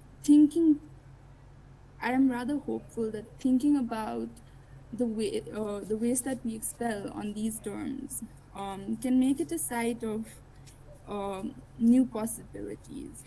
So these forms of affinity, right, with other beings. Yeah. So I'm sorry. Yeah. So bringing focus on the rather mundane and everyday experiences, right, and thinking about our bodies in these terms. I think it becomes a very radical act in ascribing meaning to the mundane, and these ideas can start a very important discussion on dispossession and the dispossessed. So I summon the works of Henry Giraud, and I talk about the ethics of disposability in my essay, and who is disposable, right? So I have I have, in my essay, pointed out that by taking account of the waste that we produce, we learn of ourselves as products and participants in systems of imperial capitalism. And by thinking about waste, we can also begin to think about the ways in which different social groups experience waste based on their powers, strategies, and constraints, right? And how closely they are affiliated with it. So, to those who are closely affiliated with waste, they are often seen living precarious and degrading lives.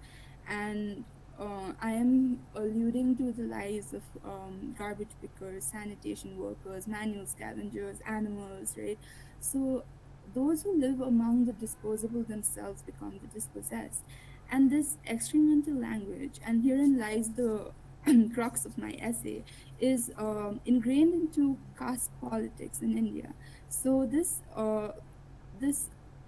caste system itself is grounded on the scheme of sanitation, and waste here itself becomes a metaphor for otherness, right? So this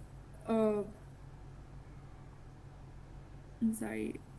Yeah, so it becomes part of a script that is collective and historical, and draws on a long and varied history of violence and dehumanization against people belonging to the lower castes in India. And although anthropologists have tried to write about the waste that India produces and talked about in terms of technologies of waste or waste management, it seldom fails to recognize ideas of who produces this waste, who has the privilege of removing themselves from the waste that they produce, and who ultimately has to deal and live among this waste. And in India, it is all manifestations of caste, right? Because the ubiquity of the caste system is such that it is difficult to think about any constitutive practice to exist, untouched by the vileness of Brahmanism.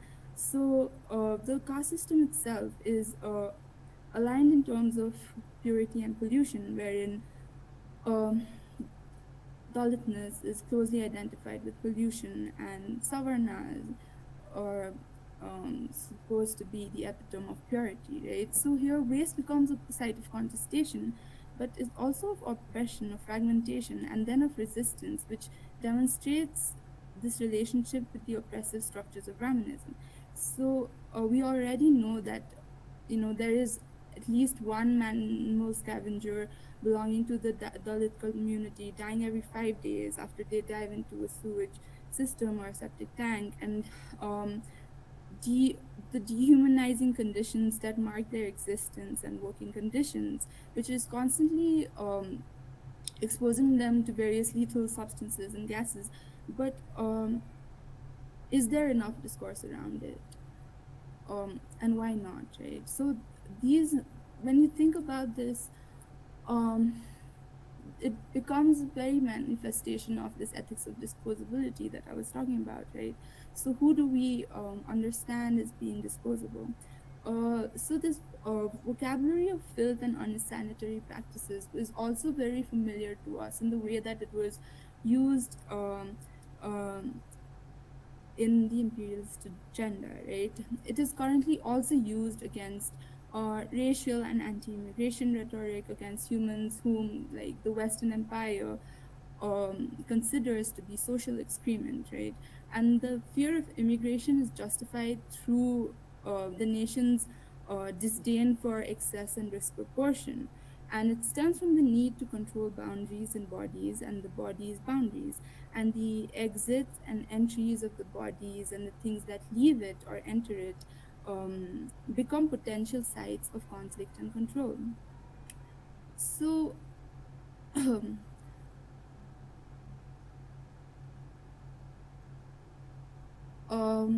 yeah, so this is where post-humanism comes in, right? And this is where I try to bring in a note of hope because I mean, I have to admit, I was feeling quite hopeless writing this paper. But so what posthumanism does is it extends the idea of the self, right, the human self, and it by meditating on this category of human itself as uh,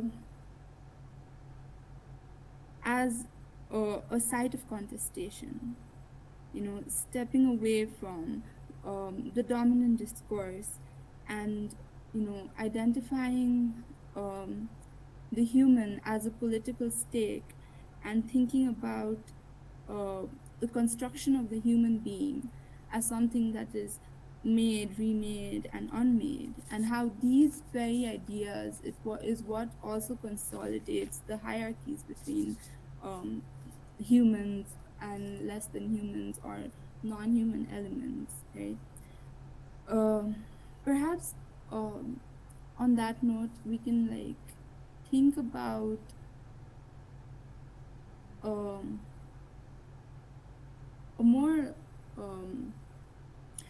think about practices of in account practices of accountability, and not just like think about waste as an analytical frame, but also how we can be accountable to other bodies by thinking about the things that leave us, right? So there so we need, I borrow from Eve Sedgwick, and she writes about how the sites that exist okay, sorry, there are sites that exist where that are not fully comprehensible to us, where the meanings don't line up tidily, and instead of fearing these sites, right, or deeming these sites as something that is external to us, why don't we instead invest in those sites with manifestation and love? So we could perhaps visit waste as such a site. So our excrement itself becomes the product of our activism, and it is bearing the stories of our activities, our being, our becoming, but also it remains marked by abstraction, because once we have deemed it outside of us, we don't care to fully try to understand what it is. So thinking through the body's disposable productions, therefore, can become a recuperative task to think that the waste that we produce might be of value and communicate something beyond humiliation, something beyond abjection and abstraction, and perhaps to address the oppressive structures that our waste becomes a part of and how it affects those beyond us. We could start of thinking of the start by thinking about the human need to dispose, to purge, to distance ourselves from the waste that we produce, and maybe addressing this desperate need to defamiliarize ourselves and destroy any affiliation with the parts of ourselves that we are uncomfortable with. We can drive us deeper into connection with those human and non-human actors that dwell within these disgusting territories and these differences. And I just want to emphasize that such an idea, right? It is not something that we are entirely unfamiliar with. We have always been capable of intimacy through the repressed and uncontrollable corporeality of the body. And the body and its endless possibilities is what binds us to other beings, right? So humans have always sought out intimacy through our through access to each other's bodily openings and orifices, you know, and what leaves it, right? So I am thinking about my mother cleaning up after me and my father cleaning up after my dog, and, you know, partners cleaning up after each other with no hint of disgust, no urgency to purge, and, you know, just engaged in this very radical act of kindness and care. So perhaps we can engage with excretion and waste as a means to this endless possibility. That is simply that it is not simply an internal matter, but something that transgresses the norms of the dominant world and can be seen as a site of alterity that allows us to, come together and imagine. And Sushila, yeah. Sorry, interrupt. A minute and a half more. Okay, yeah. Articulating such ideas would probably bring us closer to those who deal with our waste for us, and drive us to, taking account of even lives that we deem disposable, right? And perhaps our radical porosity and our entanglements with the environment and with each other, it avows that the things we leave behind and the things that leave us have the potential to reimagine both human and non-human relations and regenerate the narrative of our being, because our excesses are everywhere and they are telling our stories. Thank you. Yeah, lovely. Thank you. I must admit it was very difficult to interrupt you because there was a flow and there was when you paused, we wanted to pause along with you. We wanted to see you thinking. So it's a very difficult task to be a chair sometimes. Thank you very much, Isla. Thank you to all the 4 presenters. And as chair, maybe I'm expected to say something, but I'm not sure I'm capable. Because these are areas that are there are scholars here who are deeply embedded in what they've spoken, and I have no claims to in any way understanding any of these things. I will but make some quick remarks which might be more in the not something that is anything substantial, but just some pointers, some seeking clarification, just a point or two here and there. Trishla, I even made a note of when I was reading your paper. There was this one line somewhere along where you say those who live among the disposable themselves become dispossessed. Yeah. And I read it. I moved on. Then I came back, and I kind of read it quickly as those who live among the disposable themselves become disposable. Yeah. And I find it very interesting whether. And I realize there must be something out there that you make it dispossessed and not the disposable.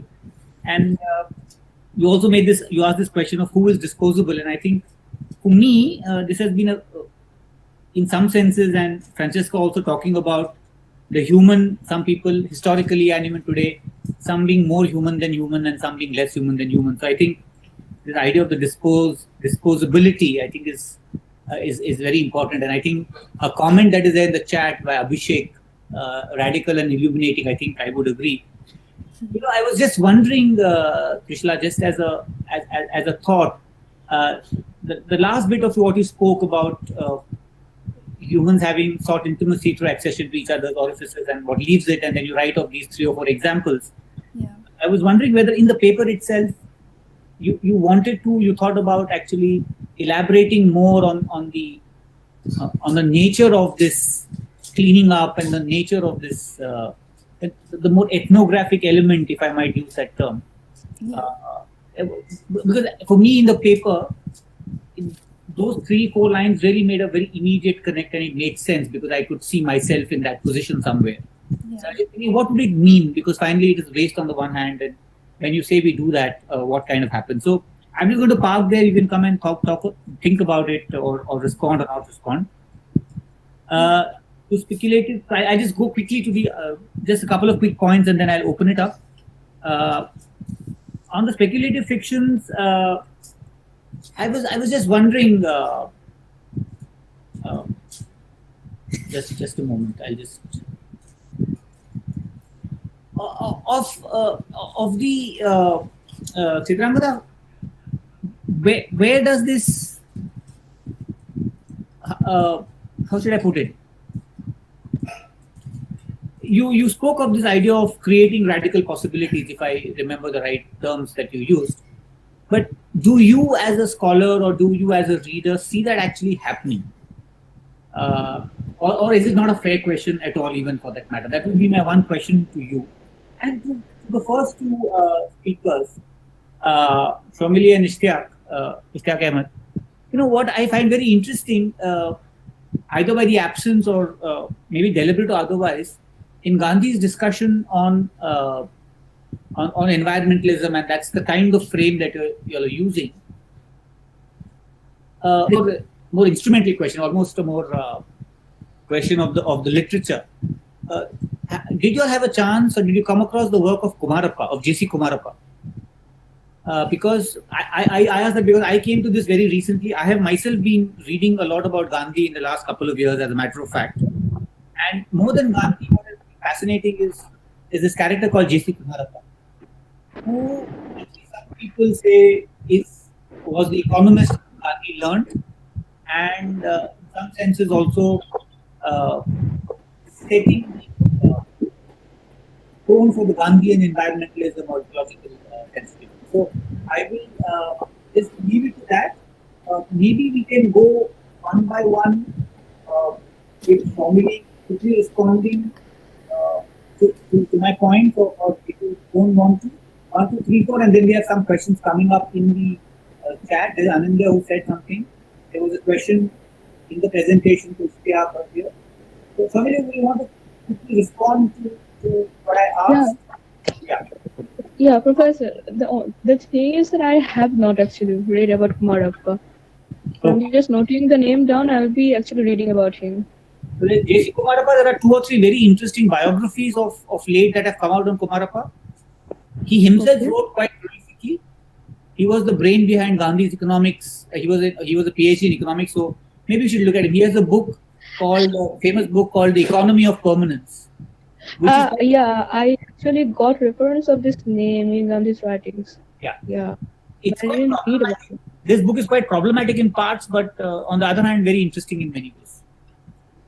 Okay, Professor, sure. There'll be more questions for you, so we'll come back to it. Yeah. So may I make a short observation, please? Yeah, do that. Chitrangada with her speculative fiction paper. Great. Yes, sir. Firstly, thank you for the question. I don't agree with you. It's not a bad question. It's not an irrelevant question, but a very, very pertinent one, rather. But, however, as you correctly pointed out, and I'm in complete agreement with you here, that despite the pervasiveness of climate crisis and talks about climate crisis, there are people talking about it, telling stories about it, retelling narratives about it, but we really don't see any real change really happening. That is the bitter part of it, that we really don't see any real change happening because things are still quite murky and uncertain. And climate has been ignored and neglected and uncared for the longest time possible, and the very impact of it is distressing and frustrating.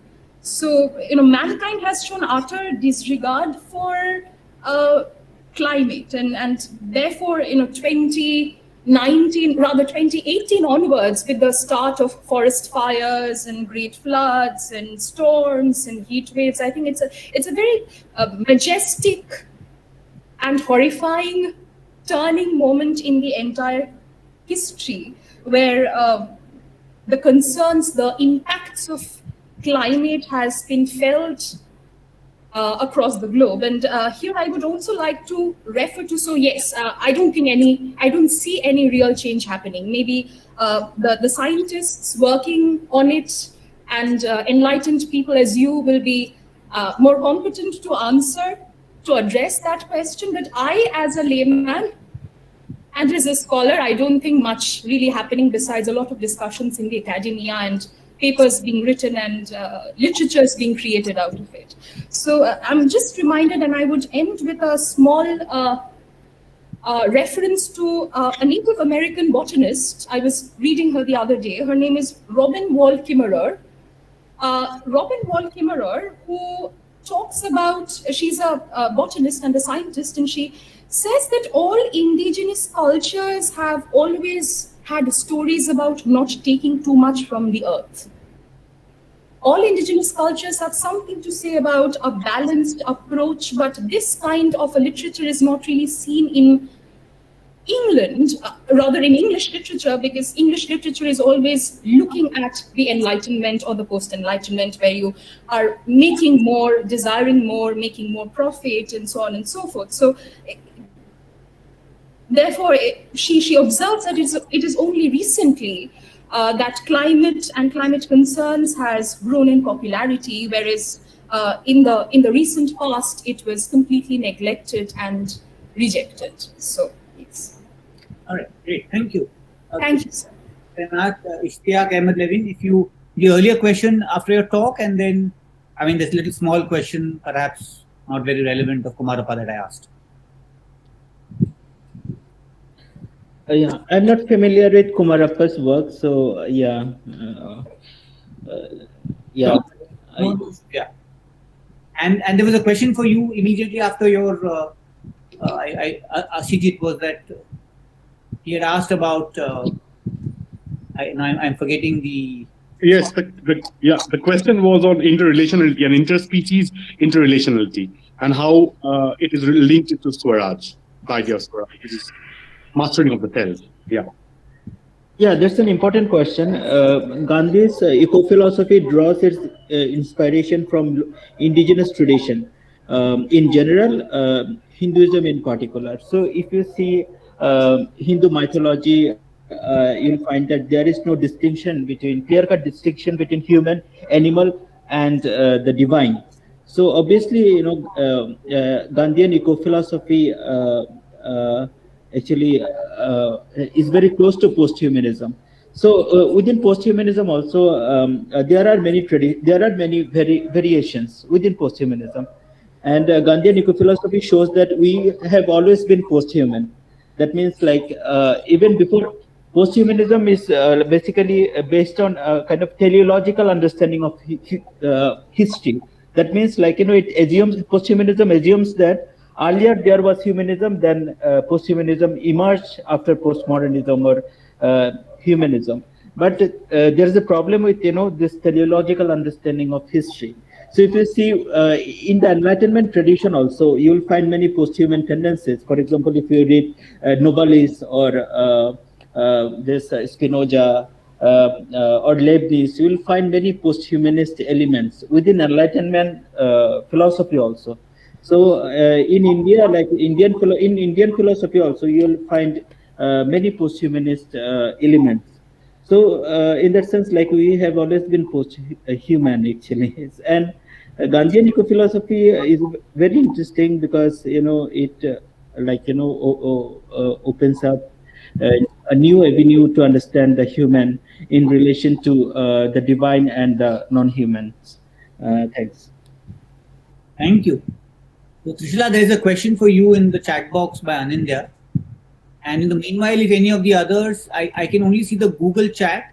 So if there is some other platform on which we are, if the organizers can check those questions and either ask them or put them in the chat. In the meanwhile, Trishula, would you like to take Anindya's question? Yeah. So he asks about... Little louder, Trishula. Please, little louder. Yeah. So he asks... We don't want to miss listening to you. He asks about traditional health and medical systems, right? And how certain ways are considered healing and even pure. So I want to comment on this thing that I recently read about. So it's about stem cells that are generated from menstrual blood, which was revolutionary, like,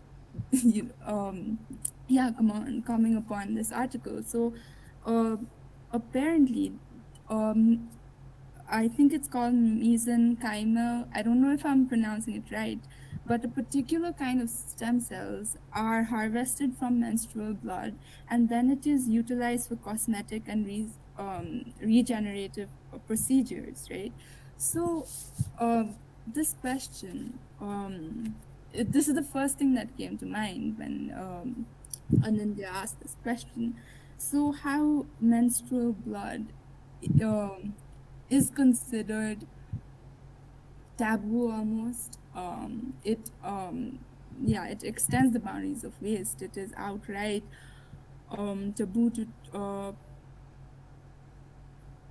in so many cultures, and especially in Hinduism too, right, where a lot of segregational practices are rest on the act of menstruating. So when you think of this menstruation, and when you think about how something like menstrual blood, which is to be expelled, and it also has so much radical potential to regenerate. It changes of our perception of how we view waste, right? So that is my comment. I am yet to look into traditional health systems, but yeah, thank you for your question. Anindya, would you like to take a couple of minutes and say a little more, maybe? Yeah, thanks very much, Trishala. That was very interesting. In fact, while you were speaking about this, it also occurred to me that if you go into the non-human world, you find that many wastes are actually nutritious, right? Yeah. So you have an entire group of animals which are called coprophagous, who actually feed on their wastes, and that in a way goes through their system and is recycled, and whatever little nutritious elements remain in those wastes are absorbed by the body. So in some sense, therefore, waste is not really waste. It's nutrition, right? It's rejuvenating. It's a resource.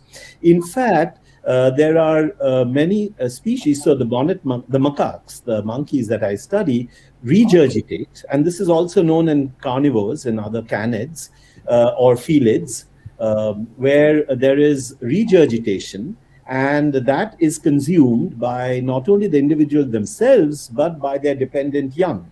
So again, this is what one would call waste in human terms, but it's absolutely perfect resource. It's a nutritional resource in these other species. And again, to continue with my macaques, and I'll just give this last example, no semen is ever wasted. So after mating, whatever semen remains unused is not in the female genital tract, is eaten up by either the female herself or by the male who ejaculated.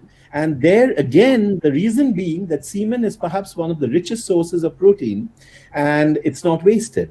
So therefore, I think it's an extremely interesting concept of what would genuinely be called waste when you step beyond human boundaries.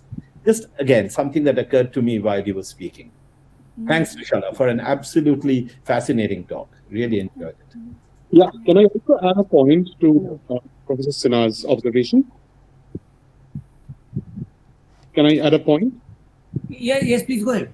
Yeah. So this is just one more push to Trishala, probably. So there are also recent discoveries of the viruses, of the ancient viruses from the virosphere that earliest mammals were part of. So there are evidences now that the earliest viruses actually helped the placental mammals giving birth.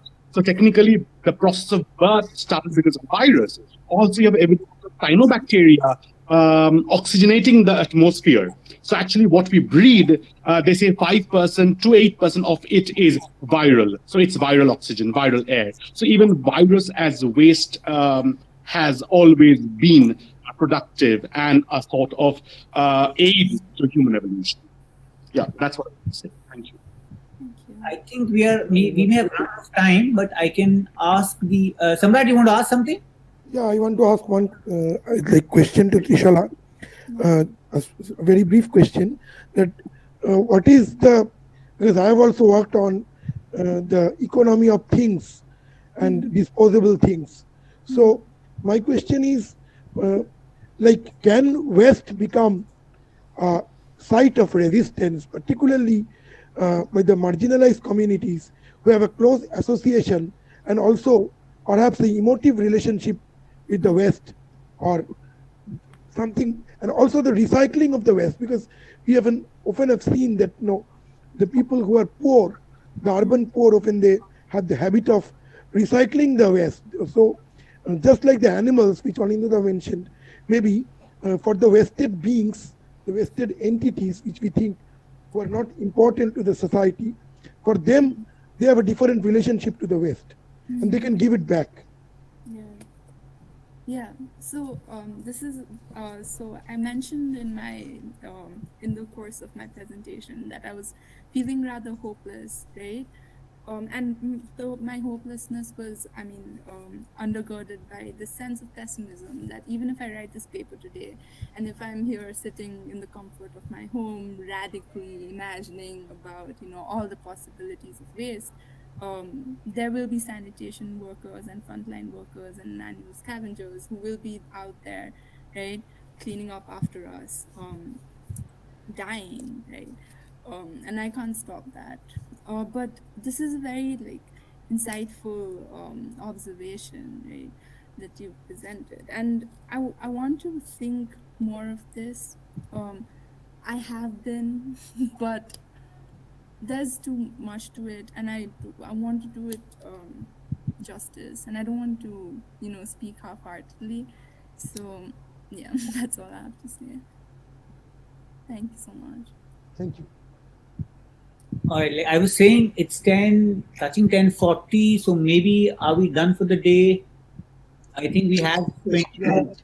Pankaj, yes, I think we can close for the day. But I wanted to say something briefly, which is that I think all the panelists were very, very rich. There's a lot of complexity, and I think a lot of contradiction as well in what was discussed or presented today that could make for a lot more discussion. So this is what I'm going to suggest, that, all these papers have been archived, and I'm going to open up the comment sections for all these papers. And I will encourage you to register on the Indian Posthumanism site, which will allow you to comment, and so that further questions and discussions can be opened up for all these papers. And that's where we can continue this conversation. Yeah, fantastic. And on that note, I think we have certainly a lot more interest. People are still at 10:30. We have 23, 24 people on the Google Meet. Nobody wants to leave, so that's a good sign. But we have to. Let me take this opportunity of course, thanking the organizers for putting this together, for inviting all of us, and certainly the four panelists who I think made really, really rich, stimulating, and insightful presentations. So we are all going back with a lot to think about, and looking forward to continuing. Please join the conference tomorrow morning. Is that right? The next session is, maybe you can very briefly indicate so that people who would like to would be there to join. Devashish? Yes. The next session tomorrow morning at 10 o'clock. So please, I think, the same Google Meets link will work. So you can come in tomorrow at 10 o'clock using that same link. Tomorrow we begin with a keynote on Can the State Be Post-Human? And that's by Orko Chattopadhyay. And then after that, we have panel on nation state and neoliberalism. And then, of course, there's an evening session from 7:30 to 10 o'clock. So 7:30 to 10 p.m. So we look forward to seeing you all again at this particular Google Meet. So just a quick question. Will the same Google link work for tomorrow? Yes. Yeah. Fine. Yeah, Thank you. The same link. Thank you very much. Yeah, the same link work. Yeah. Perfect. Thank you very much.